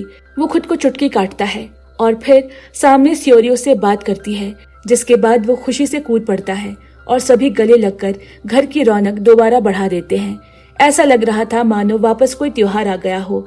आखिर बात ही ऐसी थी। सियोरी जान जो ठहरी उस घर की। अगले रोज यूचैन को उसकी माँ ह्योंगजुन का कॉल आता है, जो उसे बताती है कि वो कोरिया आई हुई है और जल्द ही घर पहुंचने वाली है। ये सुनकर पहले उसकी खुशी का ठिकाना नहीं रहता, लेकिन बाद में उसे याद आता है कि आज तो वीकेंड है, सियोरी घर पर होगी और वो बिल्कुल भी नहीं चाहता कि किसी को भी घर में रह रही उस लड़की के बारे में कुछ भी पता चले। ना जाने सब क्या सोचेंगे। यूचैन तुरंत अपने अंकल वुजिन को कॉल करके ये बात बताता है, जिसके बाद वो फौरन ऑफिस से निकलकर सियोरी को घर के बाहर ले जाने के लिए पहुंचता है, लेकिन तब तक काफी देर हो चुकी थी। उसकी बहन ह्योंजुम घर की चौखट पर खड़ी थी, जहां पर उसके सामने दरवाजा किसी और ने नहीं बल्कि सियोरी ने खोला था। पहली नजर उसे लगता है कि सियोरी हाउसकीपर है, मगर तभी उसे ध्यान आता है कि घर की नौकरानी तो तकरीबन 40 साल की उम्र की थी। आखिर ये लड़की तो बिल्कुल जवान लग रही है। वेल, इससे पहले कि वो उसे कुछ सवाल जवाब करती, यूचान अपनी माँ को लेकर रेस्टरूम में चला जाता है। ह्योनजुन जापान में अपने कॉन्फ्रेंस के बाद 2 घंटे के लिए वहाँ आई थी ताकि अपने बेटे और भाई से मिल सके। ऐसे में यूचान को सिर्फ 2 घंटे ही अपनी माँ को संभालना था। वहीं वुजिन भी अपनी बहन को इन 2 घंटों में सियोरी से बात करने का कोई भी मौका नहीं देना चाहता था। हालांकि ह्योंगजुन को अच्छे से समझ में आ गया था कि यकीनन ये दोनों कुछ न कुछ तो छुपा रहे हैं। आखिर उस लड़की में कुछ तो खास है। अब जैसे ही वो वुजिन से सियोरी का जिक्र करती है, वैसे ही बातों में डालकर वो अपनी बहन को समझाने लगता है कि देखो, ये ऊपर का जो रूम विंडो है वो उसी की वजह से खुला है। उसको खोलने का आइडिया उसी ने मुझे दिया। और ऐसे ही घुमावदार बातें करते करते करीब 2 घंटे बीत जाते हैं, पता ही नहीं चलता। ह्योंगजुन वुजिन के साथ एयरपोर्ट की तरफ निकलने लगती है, लेकिन ये सब कुछ सियोरी को बिल्कुल भी अच्छा नहीं लगता कि वो किसी से कुछ छुपाना नहीं चाहती। आखिर वो कुछ गलत थोड़ी ना कर रही थी, इसीलिए वो भागते हुए कार के पीछे जाती है और वुजिन की बहन से सब कुछ सच सच बता देती है। ह्योंगजुन उन दोनों की आंखों में एक दूसरे के लिए प्यार देख लेती है। आखिर था तो वो उसका छोटा भाई। ह्योंगजुन खुश रहने का आशीर्वाद देकर वापस एयरपोर्ट के लिए खुशी खुशी निकल जाती है। सभी इससे काफी खुश थे, लेकिन रात में पूरा परिवार परेशान था क्योंकि वुजिन घर से लापता है और ऐसा वह पहले भी कर चुका था। अचानक अपना सामान के साथ घर से मीलों दूर रहने की उसकी आदत थी, जिससे हर कोई परेशान था। हर जगह ढूंढने पर भी जब वो कहीं नहीं मिला तो यूचान अपने अंकल का इंतजार करना ही सही समझता है। इसके सिवा उसके पास कोई चारा ही नहीं था। लेकिन सियोरी इन सब से काफी दुखी थी। वो अगले दिन ऑफिस में भी उसका इंतजार करती है, लेकिन वो नहीं आता। यहाँ तक कि उसके ऑफिस कलीग्स को भी नहीं पता कि आखिर वो कहाँ गया हुआ है। दोपहर में काम के बाद लौटते समय उसे रास्ते में वुजिन नजर आता है, जिसे देखकर सियोरी मन ही मन तो खुश होती है, लेकिन नाराज इतनी थी कि बात करने का बिल्कुल भी मूड नहीं था और मुंह फेर कर दूसरी तरफ चली जाती है। वुजिन उसे मनाने के लिए उसके पीछे पीछे जाता है और ऐसे बिना बताए गायब होने के लिए माफी मांगता है। सियोरी फिर इतनी जल्दी मानने वालों में से कहाँ थी। तभी वो उसे बताता है कि अब हमें घर बेचने की कोई जरूरत नहीं है, जिसे सुनकर वो उसे सीने से लगा लेती है। और यहाँ हमें मालूम पड़ता है कि वो ऐसे अचानक इसीलिए गायब हो गया था क्योंकि उसे अपने पिता से मिलने के लिए जेजू आइलैंड पहुंचना था, ताकि वो उन्हें विश्वास दिला सके कि अब वो कोरिया छोड़कर कहीं नहीं जाने वाला और न ही बिना बताए कहीं गायब होगा। और इस शर्त पर उसके पिता मान गए। हालांकि सियोरी इस बात से नाराज थी कि वो उसे बताकर नहीं गया, जिसके कारण ना उसे रात में नींद आई और ना ही दिन में चैन। वो बस पूरा दिन उसका इंतजार करती रही। न जाने उसके दिमाग में कैसे कैसे ख्याल आ रहे थे। वुजिन इसके लिए उसे एक बार फिर से माफी मांगता है और दोबारा कभी ना ऐसा करने का वादा करता है। इस दिन के बाद से वो दोनों एक दूसरे को और अधिक महत्व देने लगे। ऐसा लग रहा था कि उनकी घटनाएं धीरे धीरे उन्हें और करीब ला रही है। सुबह सियोरी की नजर वुजिन की टूटी हुई शर्ट के बटन पर जाती है और वो उसे जोड़ने को कहती है और उनके बीच का ये पल काफी प्यारनुमा हो जाता है। लेकिन तभी हीसो वहां जाती है, जिसकी वजह से सियोरी इतनी तेजी से अपना सर ऊपर उठाती है कि वुजिन के नाक में जोरदार टक्कर लगते हैं और खून निकलने लगता है।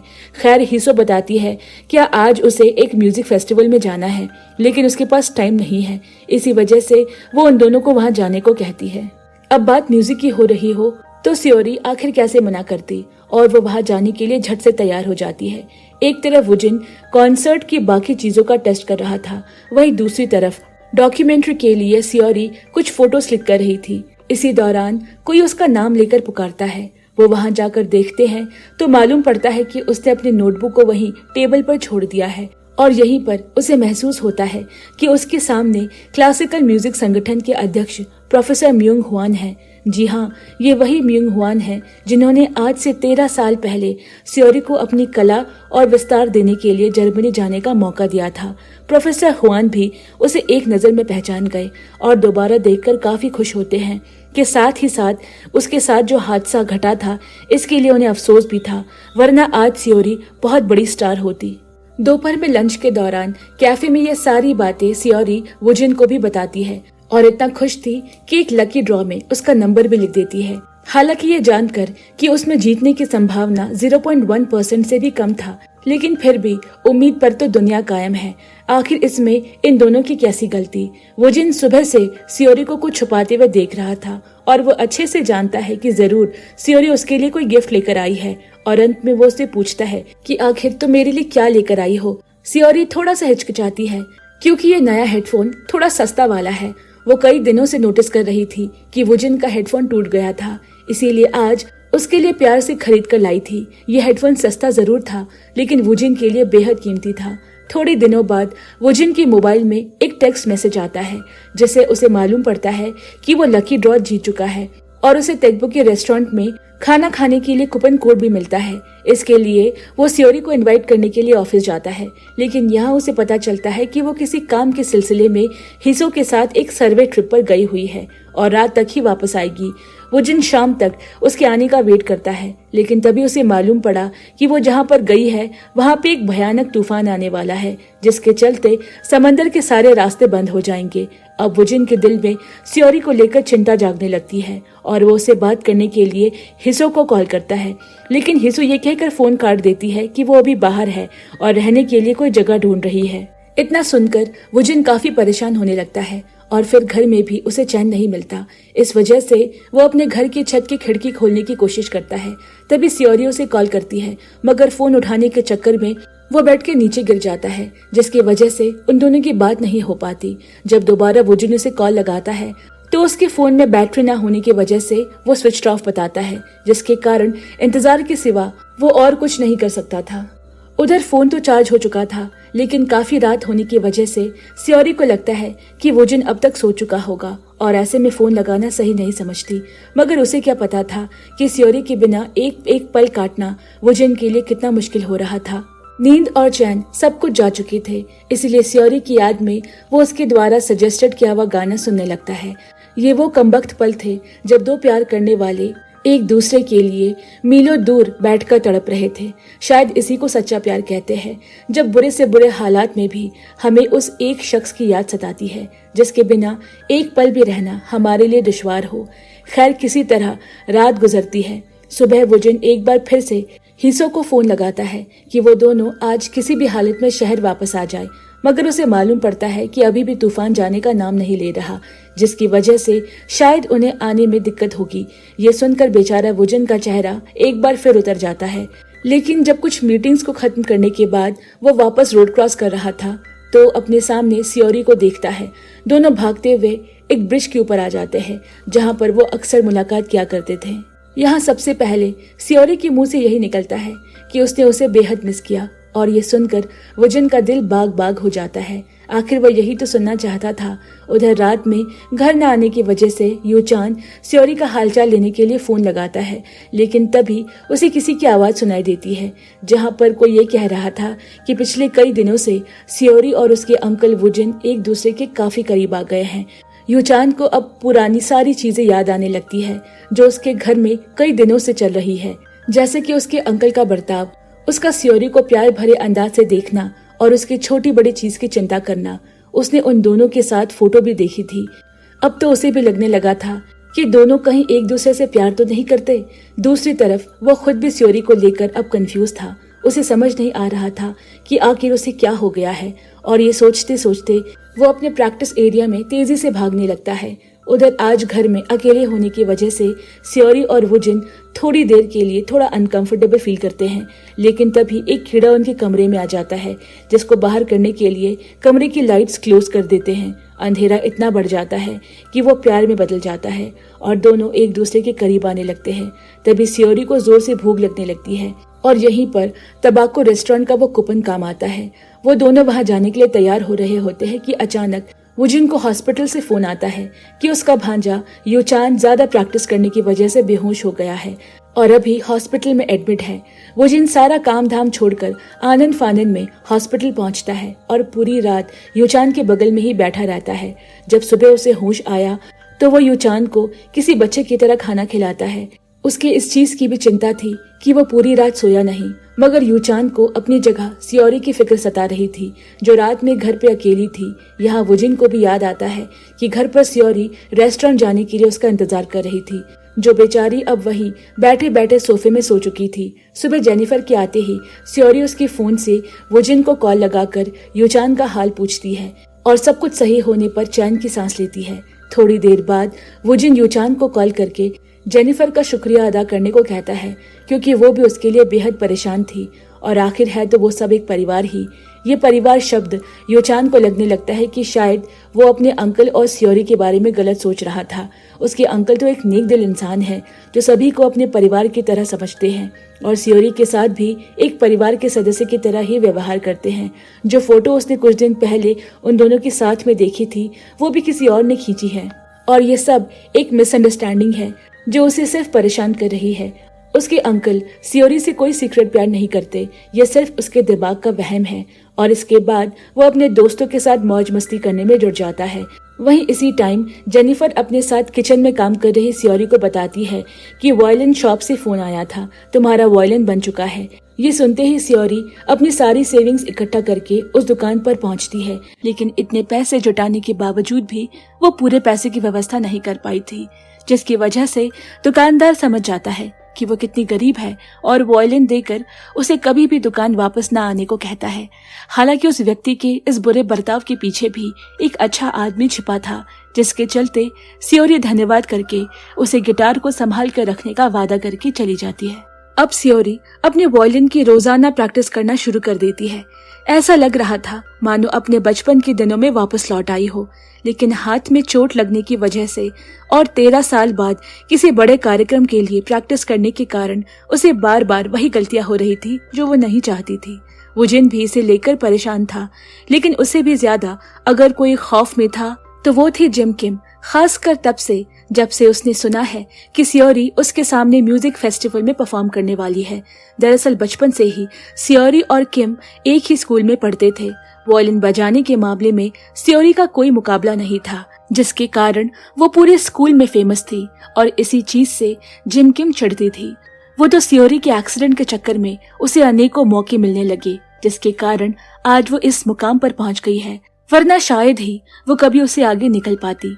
अब सियोरी के वापस लौटने की वजह से उसे दोबारा ये बात सता रही थी कि कहीं उसका स्टारडम खत्म ना हो जाए, कहीं उसका स्टारडम सियोरी के सामने फीका ना पड़ जाए। वहीं दूसरी तरफ अपने जिंदगी में वापस उस मुकाम को हासिल करने के लिए, अपने उन्हीं सपनों को 13 साल बाद फिर से साकार करने के लिए सियोरी दिन रात प्रैक्टिस कर रही थी। वो दिन में म्यूजिक कंपनी में प्रैक्टिस किया करती और रात में घर के गार्डन में। ऐसा लग रहा था मानो 13 साल पुराना वो दौर वापस आ गया है। वो संगीत की धुन में इतना मोहित हो गई थी कि राह चलती हवा में उसे धुन सुनाई देने लगे थे। पक्षियों के चहचहाने में भी संगीत का एहसास हो रहा था। इन सब में वो इतना मदहोश हो चुकी थी कि उसे याद ही नहीं रहता था कि वो क्या पहन रही है और क्या नहीं। एक दिन तो गलती से दूसरे जूते पहनकर रोड पे चलने लगी और गटर में गिरते गिरते बची। अगले दिन वुजिन को फेस्टिवल के लिए एक बेहतरीन स्टेज डिजाइन करने का आइडिया आया और ये बात बताने के लिए वो सियोरी के पास पहुंचा, जहां पर वो रोड पर एक ख्वाबी वायलिन की धुन में गुनगुनाते हुए निकल रही थी। उसके सामने एक महिला पौधे में पानी दे रही थी, मगर सियोरी को रियाज के आगे कुछ भी दिखाई नहीं दे रहा था। तभी वुजिन सड़क के दूसरे किनारे से उसे आवाज लगाता है, जिसे सुनकर सियोरी उसकी तरफ मुड़ती है और अपना हाथ हिलाती है।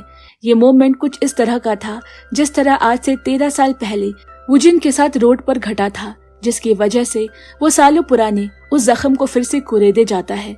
वो सदमे में चला जाता है। हालांकि इस दौरान सियोरी उसके पास होने की वजह से वो बेकाबू नहीं होता, बल्कि अपने इस दर्द पर काबू पा लेता है और उसे अपने गले से लगा लेता है। शायद ये सब सियोरी की वजह से हुआ था। शाम को वो दोबारा अपने साइकियाट्रिस्ट के पास जाता है, लेकिन किसी जांच के लिए नहीं, बल्कि उसका शुक्रिया अदा करने के लिए, क्योंकि अब उसे दवाइयों की जरूरत नहीं, बल्कि उसकी संजीवनी तो सियोरी थी, जिसका साथ मिलकर सारी मुश्किलें आसान हो गई है। अब वुजिन सियोरी के साथ रहकर इन सभी बुरे दौर से गुजरना चाहता है। वो उसे सब कुछ बताना चाहता है जो पिछले 13 सालों में उसके साथ घटा है। साथ ही साथ अपने प्यार का इजहार भी करना चाहता है, लेकिन अभी नहीं, बल्कि तब जब वो उसे अपनाने के लिए पूरी तरह से तैयार रहे। वही सियोरी वुजिन की अचानक इतनी बिगड़ जाने वाली तबीयत से परेशान रहती है, यहाँ तक कि उसका अपने काम में मन तक नहीं लगता, जिसके कारण कभी कभी तो वो वुजिन को विश्वास दिलाना पड़ता है कि वो बिल्कुल ठीक है। शाम को वो उसे एक ऐसी खास जगह पर लेकर जाता है जहाँ पर जाना सियोरी का हमेशा से सपना रहा है। और ये जगह थी हान रिवर के किनारे मौजूद एक झरने पर। एक ऐसा झरना जो केवल देखने में खूबसूरत नहीं बल्कि उसके बहाव से आने वाली पानी की धुन भी लाजवाब थी। सियोरी ने कभी भी इतना सुखदायक दृश्य नहीं देखा था। उसे देखकर बिल्कुल बच्चों की तरह रिएक्ट करने लगती है और फिर दोनों उसके नजदीक बैठकर कुछ यादगार पल संजोकर रखते हैं। सुबह जब सियोरी पार्क में प्रैक्टिस कर रही होती है तभी अचानक से बारिश होने लगी और उसे ध्यान आता है कि जेनिफर के पास सिर्फ एक ही छाता है और इस समय वो हंग के घर पर पार्ट टाइम काम कर रही थी, इसीलिए छाता लेकर तुरंत उसके पास पहुंचती है। इस बीच हम देखते हैं कि आज हंग अपने अपार्टमेंट में होता है जहां जेनिफर के लंबे समय से बीमार होने की वजह से कुछ दिनों के लिए सियोरी काम कर रही थी और हंग अच्छे से जानता था कि जेनिफर उसके द्वारा दी गई सैलरी नहीं एक्सेप्ट करेगी, इसीलिए वो उसे एक टॉनिक गिफ्ट में देता है ताकि वो इसे लेने से मना ना कर पाए। जेनिफर अपार्टमेंट से बाहर निकलती है तो बहुत तेज की बारिश हो रही थी और आज वो अपना छाता भी घर पर भूल गई। तभी वहां हांग आता है और सियोरी के पहुंचने से पहले ही अपना छाता उसे दे देता है, जिसके बाद जेनिफर और सियोरी हेयर ड्रेसर के पास जाते हैं। सब कुछ बिल्कुल अच्छा चल रहा था। ऐसा लग रहा था मानो जिंदगी पटरी पर है, लेकिन उन्हें नहीं पता था कि इन सब के पीछे एक गहरी साजिश रची जा रही है। आज शाम को जब वुजिन और सियोरी म्यूजिक फेस्टिवल के प्रेसिडेंट से मिलने जाते हैं, जहां वुजिन को मालूम पड़ता है कि ये आदमी अपने टिकट को अधिक दाम में बेचने के लिए सियोरी का इस्तेमाल कर रहा है। उसे उसकी प्रतिभा से कोई भी लेना देना नहीं, बल्कि वो तो दर्शकों के सामने सियोरी को एक ऐसी बेचारी लड़की के तौर पर प्रस्तुत करने जा रहा है जो 13 सालों से कोमा में थी और जब वो उठी तो जिंदा रहने के लिए वायलिन बजाने लगी। वुजिन को यह बात बहुत बुरी लगती है। वो अपनी सियोरी को किसी का खिलौना हरगिज नहीं बनने देना चाहता, इसीलिए उसे शो में भाग लेने से साफ मना कर देता है। इधर सियोरी को कुछ समझ नहीं आता कि आखिर जो वुजिन उसकी उपलब्धि को लेकर इतनी चिंतित था, उसका हर कदम में साथ दे रहा था, उसके तैयारियों में खुद से ज्यादा जुटा हुआ था, अंत में वो उसे भाग लेने से क्यों मना कर रहा है।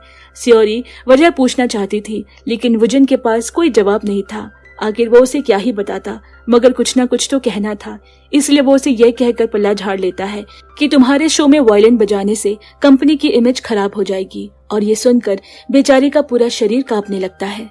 वुजिन और सियोरी के बीच के इस विवाद का फायदा जिम किम अपने ही अंदाज से उठाती है।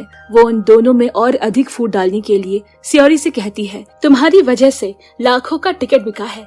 भले तुम्हारे अंदर कोई प्रतिभा हो या नहीं, लेकिन फिर भी 13 साल कोमा में रहने की वजह से दर्शक सिंपैथी में आज भी टिकट खरीद रहे हैं। मुझे पता है तुम कोई स्टार नहीं हो और ना ही इतना अच्छा वायलिन बजा पाती हो, लेकिन फिर भी हल्की फुल्की प्रैक्टिस करके रखना। देखो वरना लोगों को अपना मुंह कैसे दिखाओगी। आखिर लोग यही तो देखने शो में आएंगे कि कैसे 13 साल बाद भी एक लड़की वायलिन बजाने के चलते अपनी जिंदगी जी रही है। बस यही से सियोरी को सब कुछ समझ में आने लगता है और उसे मालूम पड़ जाता है कि आखिर क्यों वुजिन उसे शो में परफॉर्म करने से रोक रहा है। नम आंखों के साथ वो ऑफिस पहुंची, लेकिन अपना रेजिग्नेशन देने के लिए नहीं बल्कि वुजिन से मिलने। सियोरी इन सब का जिम्मेदार उसे ठहराती है क्योंकि इन सब चीजों के बीच वो आज उसी की वजह से फंसी है। साथ ही साथ वो ये भी कहती है कि अगर शो के डायरेक्टर उसकी स्थिति का लाभ उठाकर टिकट बेच रहे हैं तो इसमें गलत ही क्या है। जो सच है वो सच है। मैं वाकई में 13 साल कोमा में रही हूँ और मुझे इसमें कुछ गलत नहीं लग रहा। इसके अलावा जब मेरे अपने मुझे भूल चुके हैं तो तुम कौन होते हो मुझे किसी भी काम को करने से रोकने वाले। ये बात वुजिन को काफी बुरी लगती है और वो कहता है कि उसे ऐसी लड़कियां बिल्कुल भी पसंद नहीं जो छोटी छोटी बातों पर गुस्सा हो जाती है। सियोरी बिना कुछ कहे वहां से चली जाती है और पूरी रात म्यूजिक सेंटर पर जोर जोर से प्रैक्टिस करती है। वुजिन उसका इंतजार कर रहा होता है, लेकिन वो आज रात घर नहीं लौटती। तभी यूचैन से मालूम पड़ता है कि वो म्यूजिक सेंटर पर है, पर जब वुजिन वहां गया तो गार्ड ने उसे रोक दिया, ये कहते हुए कि यहाँ कोई नहीं है। मगर हकीकत में गार्ड को भी नहीं मालूम था कि सियोरी वहां अंदर मौजूद है। इसके बाद वो प्रोफेसर से मिलने जाता है। प्रोफेसर उसे बताता है, हाँ वो मेरे पास आई तो थी लेकिन शो में भाग ना लेने की बात कहकर चली गई। वुजिन ऑफिस में भी उसका इंतजार करता है, लेकिन वहाँ भी सियोरी नहीं थी। वो तो बस एक आम इंसान की तरह हाथ में वायलिन लेकर पार्क में या फिर सड़कों पर बजा रही होती है। कोई उसे पूछता कि वो क्या करती है तो वो यही बताती कि वो सिर्फ एक संगीतकार है। पूरे 2 दिन ढूंढने के बाद वुजिन जब उसे ढूंढते ढूंढते थक जाता है तो उसी ब्रिज के पास पहुंचता है जहां पर अक्सर सियोरी चांद को निहारने के लिए जाती है। आज भी वो वहीं खड़ी थी, जिसे देखकर वुजिन सीधा जाकर उसे अपनी बाहों में भर लेता है और उसकी जिंदगी में इंटरफेयर करने के लिए माफी मांगता है। उसकी आंखों में मौजूद आंसू साफ साफ बयां कर रहे हैं कि उसे अपनी गलती का एहसास है। वहीं सियोरी को इन 2 दिनों में अच्छे से समझ आ चुका था कि वुजिन का नजरिया उसे लेकर बिल्कुल भी खराब नहीं है। वो तो जो कर रहा था बस उसके अच्छे के लिए कर रहा था। इसके बाद दोनों की गलतफहमियां दूर हो जाती है। साथ ही दोनों को ये भी लगता है कि ये ब्रिज उनके लिए बहुत लकी है, क्योंकि जब जब वो वहां मिलते हैं उनके साथ कुछ अच्छा होता है। इस दिन के बाद से कंपनी की स्टेज कंस्ट्रक्शन कॉन्ट्रैक्ट को कैंसिल करना होगा, क्योंकि सियोरी ने ऑर्गेनाइजिंग कमेटी के हेड से शो में परफॉर्मेंस करने के लिए मना कर दिया है, जिसकी वजह से वो उससे काफी नाराज थे। मगर भगवान को शायद कुछ और ही मंजूर था, क्योंकि जैसे ही वो उस कॉन्ट्रैक्ट को कैंसिल करने की सोच रहे थे, उन्हें मालूम पड़ता है कि वो आदमी ड्रिंक एंड ड्राइव के केस के सिलसिले में सलाखों के अंदर चला गया है, यानी कि अब उन्हें कॉन्ट्रैक्ट कैंसिल करने की कोई जरूरत नहीं। फिर हमें म्यूजिक सेंटर में प्रोफेसर के साथ बैठी किम जिम को दिखाया जाता है। प्रोफेसर उसे पूछते हैं कि तुमने जिंदगी में सब कुछ तो हासिल कर लिया है, आखिर अब तुम्हें सियोरी से इतनी चिढ़ क्यों?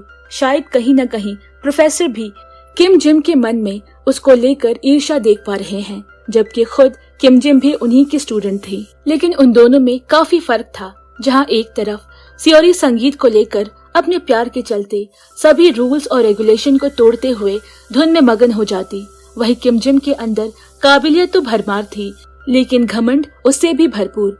अपने गुरु से ऐसी बातें सुनकर वो थोड़ी निराश हो जाती है और उसका कॉन्फिडेंस भी लो हो जाता है। वहीं कुछ दिनों बाद म्यूजिक फेस्टिवल शुरू हो जाता है। सियोरी यहाँ मौजूद जरूर थी, लेकिन परफॉर्मेंस करने के लिए नहीं, बल्कि अपने साथियों का ख्याल रखने के लिए। हालांकि सामने स्टेज पर संगीतकारों को प्रैक्टिस करते देख उसे थोड़ा बुरा जरूर लग रहा था, लेकिन परफॉर्मेंस ना करने की अपने फैसले पर उसे बिल्कुल भी अफसोस नहीं था। इसी दौरान हम वहाँ प्रोफेसर की बातों से तिलमिलाई किम जिम को देखते हैं। उसे यहाँ का वातावरण बिल्कुल भी अच्छा नहीं लग रहा था और अपना सारा गुस्सा म्यूजिक डिपार्टमेंट के ऊपर निकाल देती है। इस बात का पता चलने के बाद सियोरी मैनेजमेंट की तरफ से उसे माफी मांगने के लिए उसके पास जाती है, इन सब बातों से अनजान कि वो ये सब कुछ सिर्फ उसी के चलते कर रही है। जिस महिला के सामने वो दोस्त बनने की कोशिश कर रही है, दरअसल वो उसकी सबसे बड़ी दुश्मन है। इसके साथ ही सियोरी टिकट बुकिंग का सच बताने के लिए उसका धन्यवाद करती है। परफॉर्मेंस ना करने के बावजूद भी उसे इतना खुश देखकर किम जिम के शरीर में अजीब सी चुभन शुरू हो जाती है। उसे समझ नहीं आ रहा था कि आखिर ये लड़की किस मिट्टी की बनी है, जिसके चक्कर में वो पिछले कितने सालों से जलकर राख हो रही है। उसकी बराबरी करने के लिए न जाने उसने खुद को कितना प्रताड़ित किया। आखिर वो कैसे कुछ ना करने के बावजूद भी इतना खुशी खुशी धन्यवाद दे रही है।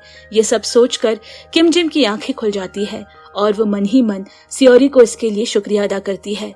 थोड़े समय बाद एक स्टाफ मेंबर के जरिए उसे मालूम पड़ता है कि उसका परक्यूशनिस्ट अचानक से बीमार पड़ गया है, जिसके कारण वो आज शो नहीं कर सकता, जिस पर सियोरी से मदद मांगती है और सियोरी खुद पूरे शो के दौरान किम जिम के लिए बतौर परक्यूशनिस्ट जिम्मेदारी उठाती है। शो खत्म होने के बाद वुजिन सियोरी के पास जाता है और उसे एक ड्राइंग सौंपता है। ड्राइंग में वो बतौर परक्यूशनिस्ट खड़ी है, जिसे देखकर सियोरी भावुक हो जाती है कि उसे स्टेज पर कुछ करने का मौका तो मिला, फिर चाहे वॉयलिनिस्ट की जगह परक्यूनिस्ट ही क्यों ना हो। जिसके बाद इस पल को और भी ज्यादा यादगार बनाने के लिए वुजिन इतने महीनों से अपने दिल में छुपाए प्यार के वो अनमोल 3 शब्द उसे बयां कर देता है। सियोरी का जवाब भी हाँ में होता है और फिर दोनों एक दूसरे को किस करते हैं। हालांकि ये दोनों के लिए पहली बार था, इसीलिए दोनों एक साधारण जोड़े की तरह बहुत शर्मा कर प्यार के सुनहरे सफर में निकल पड़ते हैं। सुबह ऑफिस में सियोरी का आज आखिरी दिन था, क्योंकि एज अ म्यूजिकल इंचार्ज उसका काम खत्म हो चुका था। मगर उसके काम के प्रति लगन को देखकर हीसो सियोरी को कंपनी का एक परमानेंट एम्प्लॉय घोषित कर देती है। साथ ही साथ उसे एक फोन भी गिफ्ट करती है, क्योंकि उसने बड़े ही उम्दे तरीके से पूरे फंक्शन को मॉनिटर किया था। सभी बेहद खुश थे, खासकर वुजिन। इधर कुछ दिनों बाद यूचैन की बोट रेस है, जिसमें उसे चीयर करने के लिए वहाँ वुजिन और सियोरी भी आते हैं। मगर जैसे ही प्रतियोगिता शुरू होती है, न जाने कैसे यूचैन के पैरों में दर्द होने लगता है, जिसकी वजह से उसकी शुरुआत बेहद धीमी होती है। लेकिन फिर यूचैन को सियोरी का ख्याल आ जाता है कि आखिर कैसे वो इस रेस को जीतने के बाद उसे प्रपोज करेगा। और इसी जोश जोश में उसके अंदर एक अलग सी एनर्जी आ जाती है, जिसके कारण आखिरी के कुछ सेकंड में वो सबसे आगे पहुंचकर पूरी प्रतियोगिता को जीत लेता है। वुजन अपने भतीजे की इस जीत से इतना खुश था कि एक दमदार पार्टी ऑर्गेनाइज करना चाहता था, लेकिन यूचैन बिजी होने के चलते मना कर देता है। तभी उसे याद आता है कि सियोरी की पर्सनल डायरी बाहर मौजूद फ्लावर शॉप में छूट गई है, और जब वुजन उसे लेने जाता है तो वहां मौजूद शॉप ओनर डायरी में सियोरी का नाम पढ़कर थोड़ा अजीब सा रिएक्ट करती है, जिससे वुजन को दाल में कुछ काला लगता है। और सियोरी को वापस घर छोड़ने के बाद जब उस फ्लावर शॉप की मालकिन से दोबारा मिलने जाता है तो उसका शक सही निकलता है। ये औरत कोई और नहीं बल्कि सियोरी की आंट थी। वहीं दूसरी तरफ यूचिन बेहद बेसब्री से सियोरी का इंतजार कर रहा था। उसने उसके लिए एक बुके के साथ साथ रेस्टोरेंट में टेबल भी बुक करी थी ताकि अपनी इस डेट को रोमांटिक बना सके, लेकिन शहर की रोड से वाकिफ न होने की वजह से वो रास्ता भटक जाता है और गाड़ी की बैटरी खत्म होने के कारण सियोरी को लेकर वहीं गिर जाता है। दोनों को पुलिस स्टेशन लेकर जाती है, जहां पर वुजन आकर सारा मैटर सॉल्व करता है। इसके बाद वुजन की नजर लंगड़ा कर चल रहे यूचैन के पैरों पर पड़ती है, और जब वो देखता है कि उसे बेहद गहरी चोट लगी है तो फौरन हॉस्पिटल लेकर जाता है, जहां डॉक्टर बताते हैं कि यूचैन की पैरों की मांसपेशियां बहुत पहले ही फट चुकी है, लेकिन कंपटीशन की वजह से उसने इस बात को सबसे छिपा कर रखा, जिसके चलते उसे कई दिनों तक हॉस्पिटल में एडमिट करके रखा जा सकता है। हालांकि घबराने की कोई बात नहीं, लेकिन मॉनिटर करना बेहद जरूरी है। जब सियोरी यूचैन को उसके वार्ड में लेकर जा रही थी, इसी दौरान वहां पर काम कर रहे सबसे पुराने दोस्त डॉक्टर ह्योंगताई की नजर उस पर पड़ती है, जो कई दिनों से उसे ढूंढ रहा था, और तुरंत अपने गले से लगा लेता है। पर तभी वुजिन और यूचैन उसे सियोरी से दूर करके सामने खड़े हो जाते हैं। ह्योंगताई बताता है कि हम दोनों बचपन के दोस्त हैं, जिसके बाद सियोरी को थोड़ा थोड़ा याद आना शुरू होता है। अब हम दोनों को अकेले में बात करते हुए देखते हैं, जहां वो उसे झूठ बोलता है कि उसके अंकल आंटी अब विदेश में रहते हैं और यहाँ सिर्फ मैं ही बचा हूँ ताकि वो उसके साथ रह सके। इसके बाद वो वुजिन और यूचैन का सियोरी का ख्याल रखने के लिए धन्यवाद करता है और कहता है कि कुछ टेस्ट के बाद मैं इसे अपने साथ रखूंगा, जिस पर सियोरी कहती है, मैं किसी के साथ नहीं रहूंगी, मुझे सिर्फ अपने परिवार के साथ रहना है। मेरा परिवार मेरे बगल में खड़ी ये 2 शख्स हैं।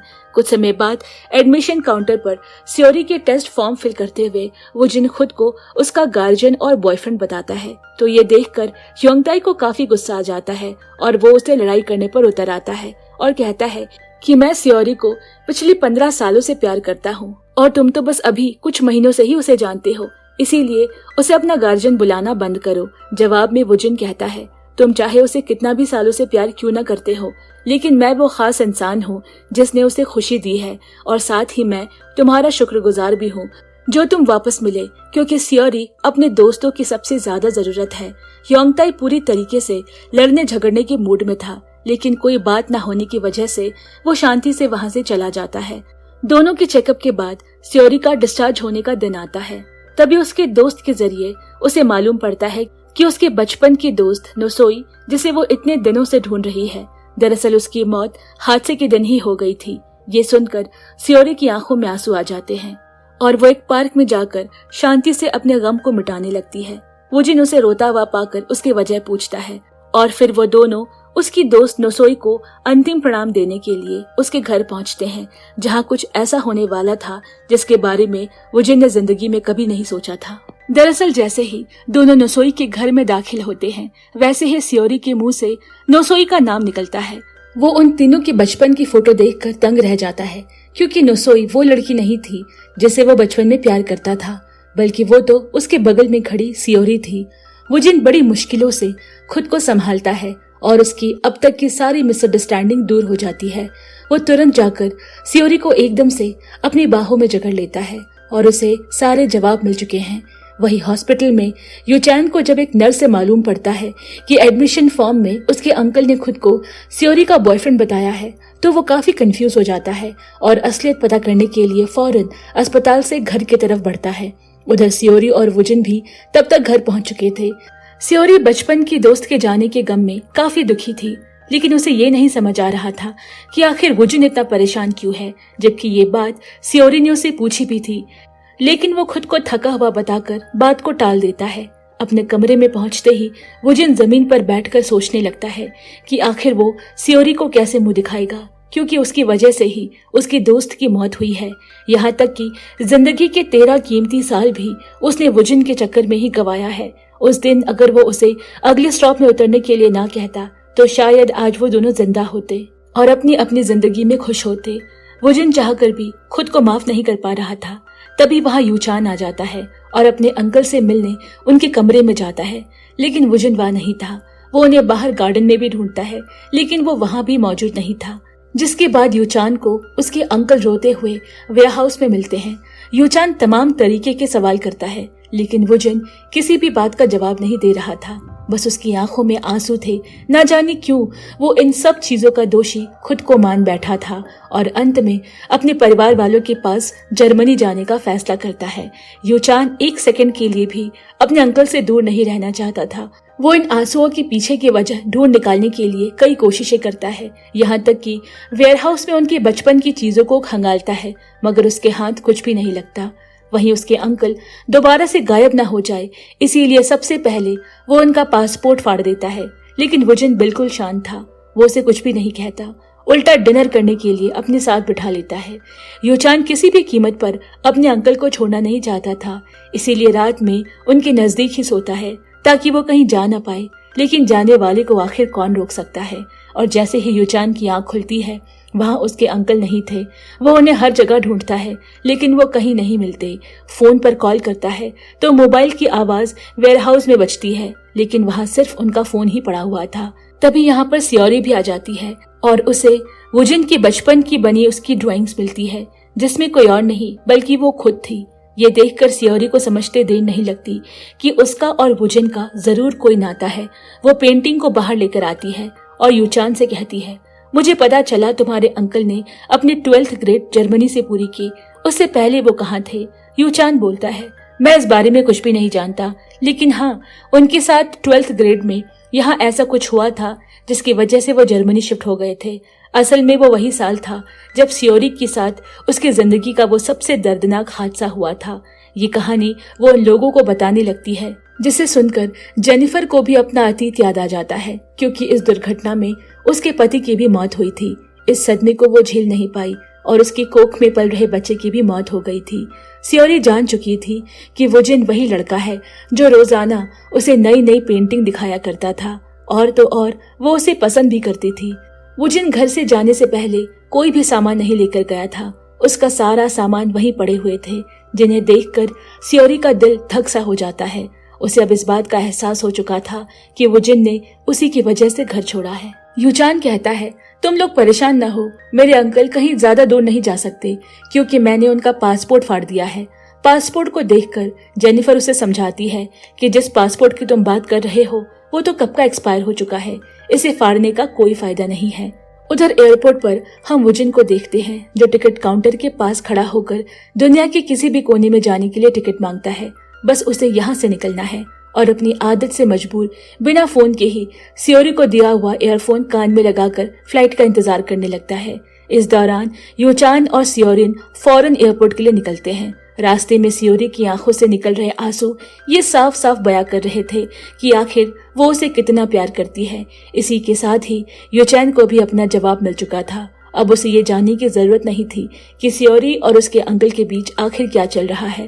वो तो बस उन दोनों को एक होते हुए देखना चाहता था और कुछ नहीं।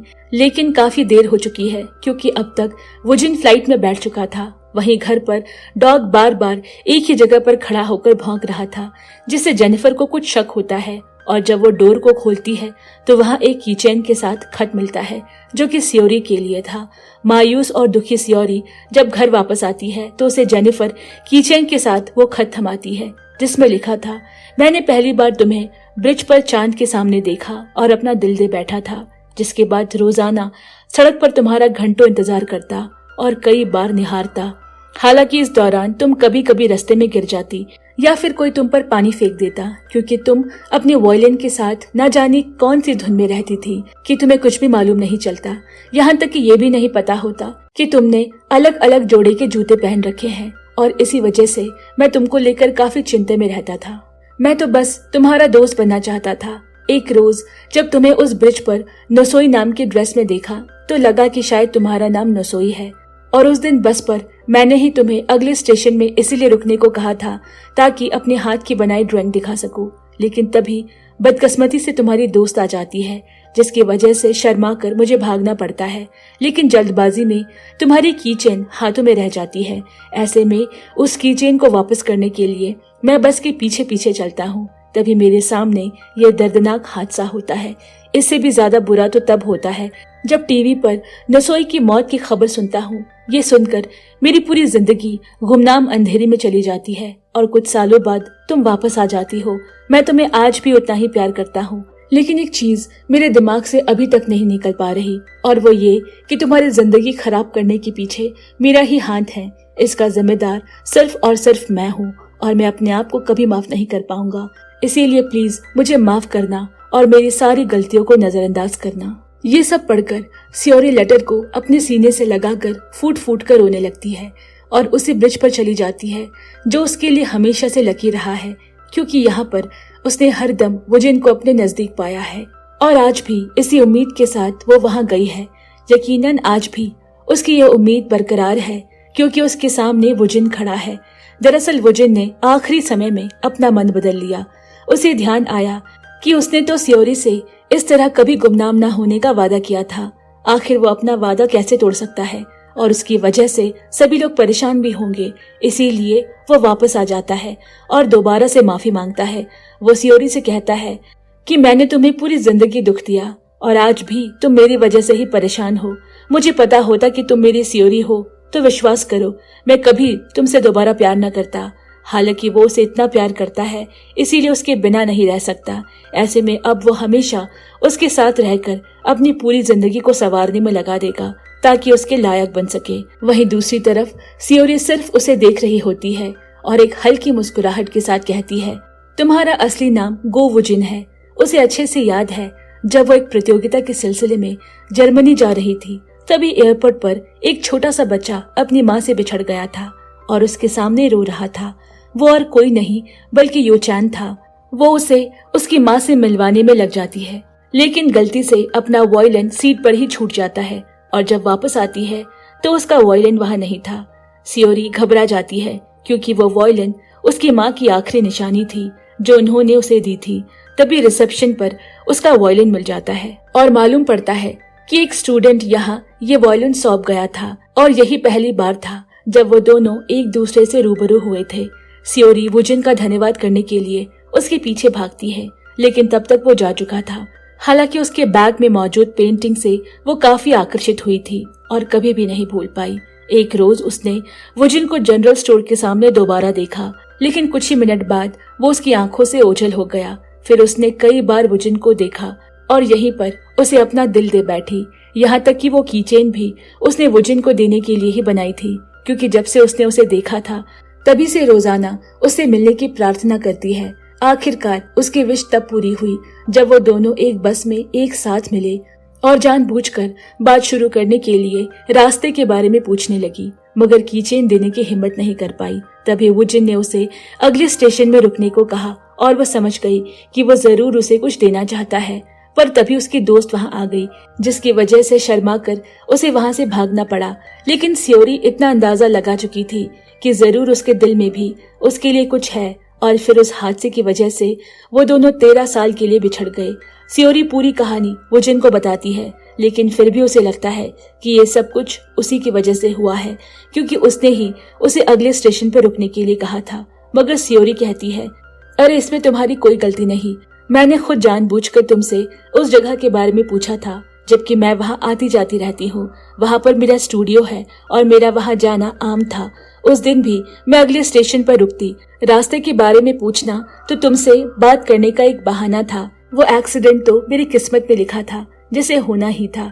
इसे न तुम रोक सकते थे और न ही मैं।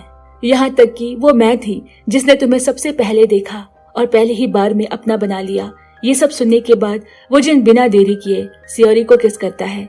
ये किस उन यादगार लम्हों के साथ आज खुशी के पल की थी। दोनों अपना वो पुराना समय वापस तो नहीं ला सकते, लेकिन एक नई शुरुआत तो कर सकते हैं। एक ऐसी शुरुआत जिसमें अतीत के पन्नों का कोई भी जिक्र नहीं होगा। इसके बाद एक दूसरे का हाथ थामकर घर पहुंचते हैं। यूचान अपने अंकल को एक बार फिर देखकर खुश होता है। वुजिन उसे सॉरी कहता है क्योंकि उसे लगता है कि वो दुनिया का सबसे बेवकूफ अंकल है जो अपने भांजे को हर वक्त परेशान किया करता है। लेकिन यूचान जान गया था कि उसके अंकल उसे कभी नहीं छोड़ने वाले। वुजिन उससे अपनी पर्सनल चीजें भी शेयर करना चाहता था, मगर शायद उसकी जरूरत नहीं, क्योंकि यूचान सब कुछ समझ चुका था।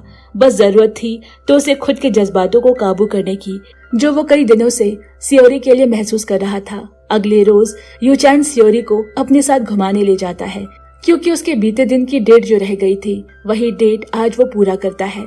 दोनों एक साथ खूब मौज मस्ती करते हैं और फिर अंत में वो बिना संकोच किए उससे अपने प्यार का इजहार कर देता है।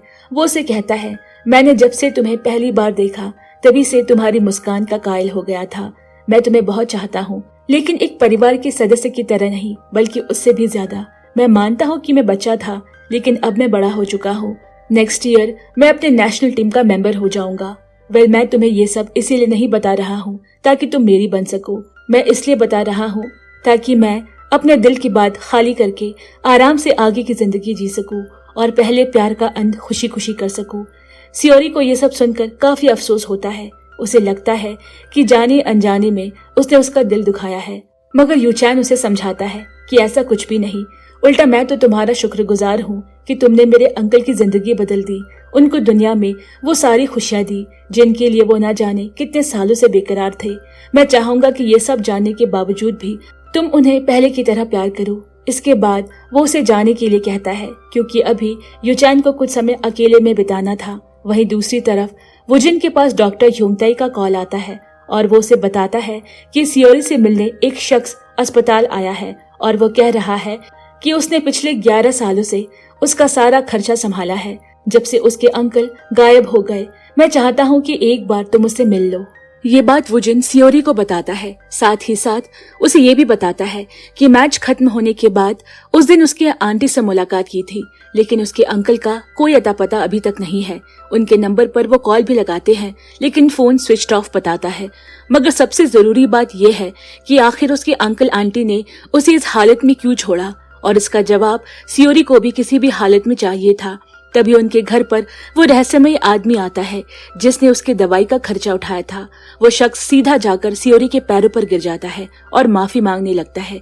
इससे पहले कि वो लोग कुछ समझ पाते, आदमी बताता है कि 13 साल पहले उसी की वजह से वो खतरनाक हादसा हुआ था। दरअसल उस दिन वो नशे में ट्रक से लोडेड गाड़ी चला रहा था, जिसके कारण गाड़ी इतनी तेज थी कि अचानक बेकाबू हो जाती है और उसके पीछे के रखे टायर सड़क पर गिर जाते हैं। नतीजन पीछे से आ रही बस पलट जाती है।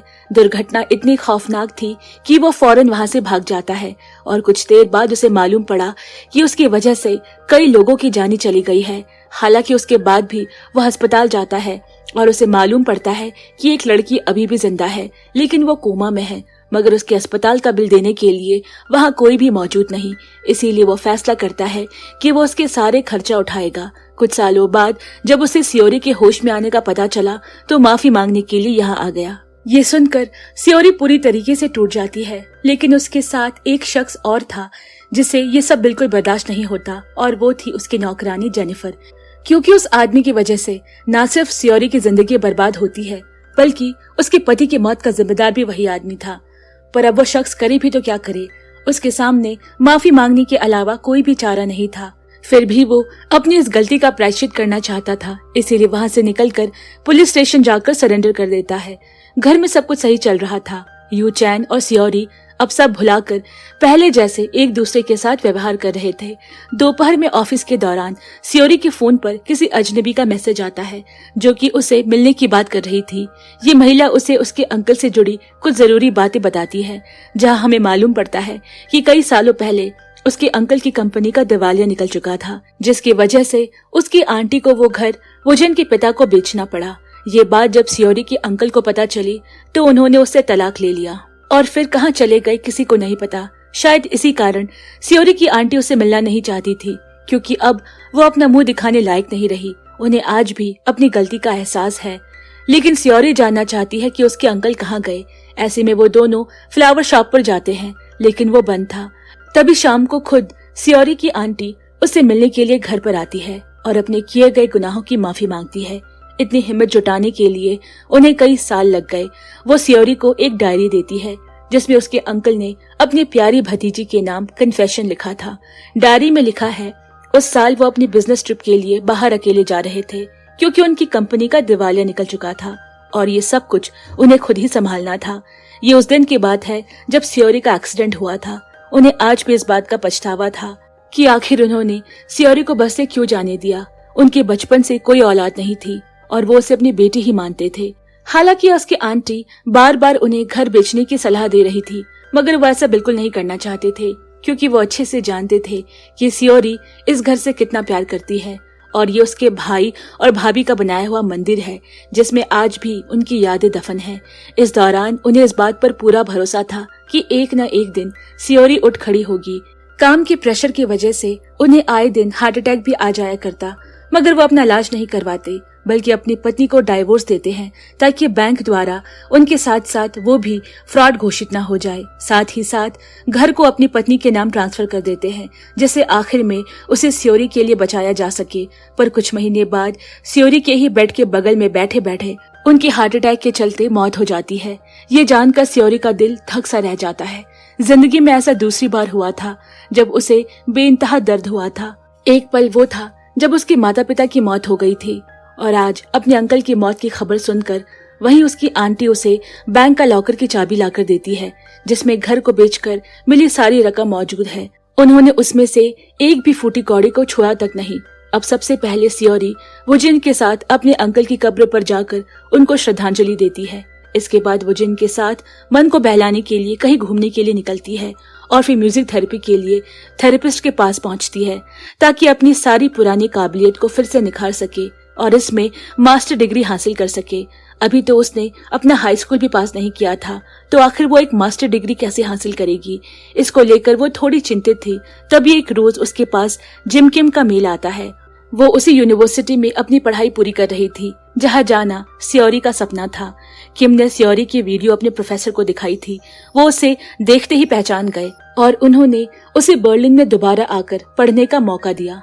सियोरी यह सुनकर खुश तो थी, लेकिन शाम को इसके बारे में वुजिन से सलाह लेती है जिस पर वुजिन अंतिम फैसला उसी पर छोड़ देता है क्योंकि वो नहीं चाहता था कि सियोरी किसी के भी दबाव में आकर अपनी जिंदगी की राह बदले।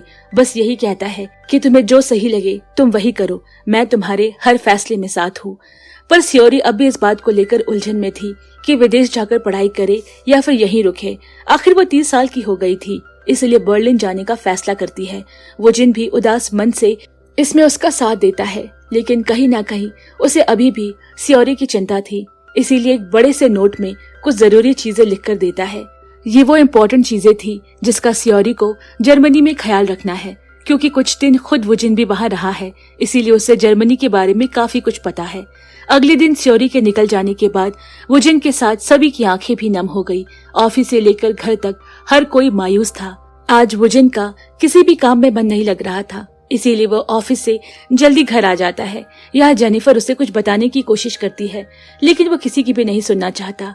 यू चैन भी उसे कुछ कहना चाहता है, मगर वुजिन को किसी से भी बात करने का कोई मन नहीं था और अपने कमरे को अंदर से लॉक कर लेता है।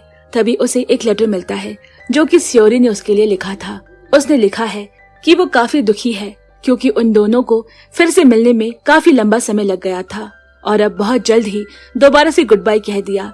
ऐसे में उसने काफी सोचा और फिर ये डिसाइड किया कि वो आखिर इतने सालों के बाद अपने प्यार से कैसे जुदा हो सकती है, उसके बिना कैसे अकेली रह सकती है।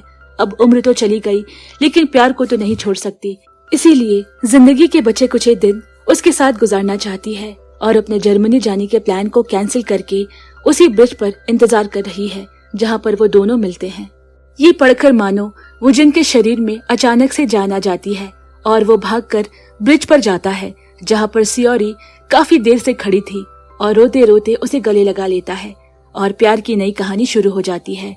कुछ दिनों बाद हम देखते हैं कि यू चैन दूसरे घर में शिफ्ट हो रहा है क्योंकि उसके मम्मी पापा वापस आ चुके हैं। वही नौकरानी जेनिफर का 6 महीने का कॉन्ट्रैक्ट खत्म हो चुका है, इसीलिए वो भी घर छोड़कर जा रही है।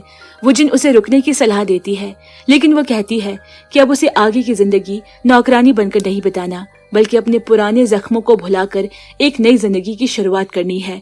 कुछ महीनों बाद यूचैन नेशनल बोट रेस में गोल्ड जीतता है और वो इस बात का जश्न मनाने के लिए अपने अंकल आंटी यानी वुजिन और सियोरी के घर आता है। यहाँ उसके कुछ दोस्त भी मौजूद थे, लेकिन फिर भी उन्हें एक आदमी की कमी खल रही थी और वो थी जेनिफर। इसी दौरान हम दरवाजे पर जेनिफर को देखते हैं, जो बिल्कुल अलग थलग लिबास में दरवाजे पर खड़ी थी। उसे देखकर कोई नहीं कह सकता है कि वो जेनिफर है, पर बिल्कुल अलग किसी खूबसूरत अप्सरा की तरह लग रही थी। सब उसे देखकर काफी खुश होते हैं और सभी कुछ यादगार पल को कैमरे में कैद कर लेते हैं। अंत में हम किम जिम और सियोरी को एक साथ रिहैबिलिटेशन सेंटर में वायलिन बजाते हुए देखते हैं, जो कि अनाथ और बेसहारा लोगों के लिए एक फ्री ऑर्गेनाइजेशन है। वहीं वुजिन आदत से मजबूर सियोरी की परमिशन लेकर वहां मौजूद चीजों को मैनेज करने लगता है। उधर इंटरनेशनल खेलने के लिए यूचैन जी तोड़ मेहनत कर रहा है और उनकी हाउसकीपर जेनिफर अब शहर की नामी शेफ बन चुकी है, जो कि एमजी हुआंग के नाम से पॉपुलर है। सभी अपनी अपनी जिंदगी में बेहद खुश हैं और फिर कुछ दिनों बाद वुजिन और सियोरी एक दूसरे से शादी करके घर की उसी हवादार रूफटॉप की खिड़की को खोलकर जिंदगी का आनंद ले रहे हैं। इसी के साथ हमारी ये सीरीज यहीं पर खत्म होती है।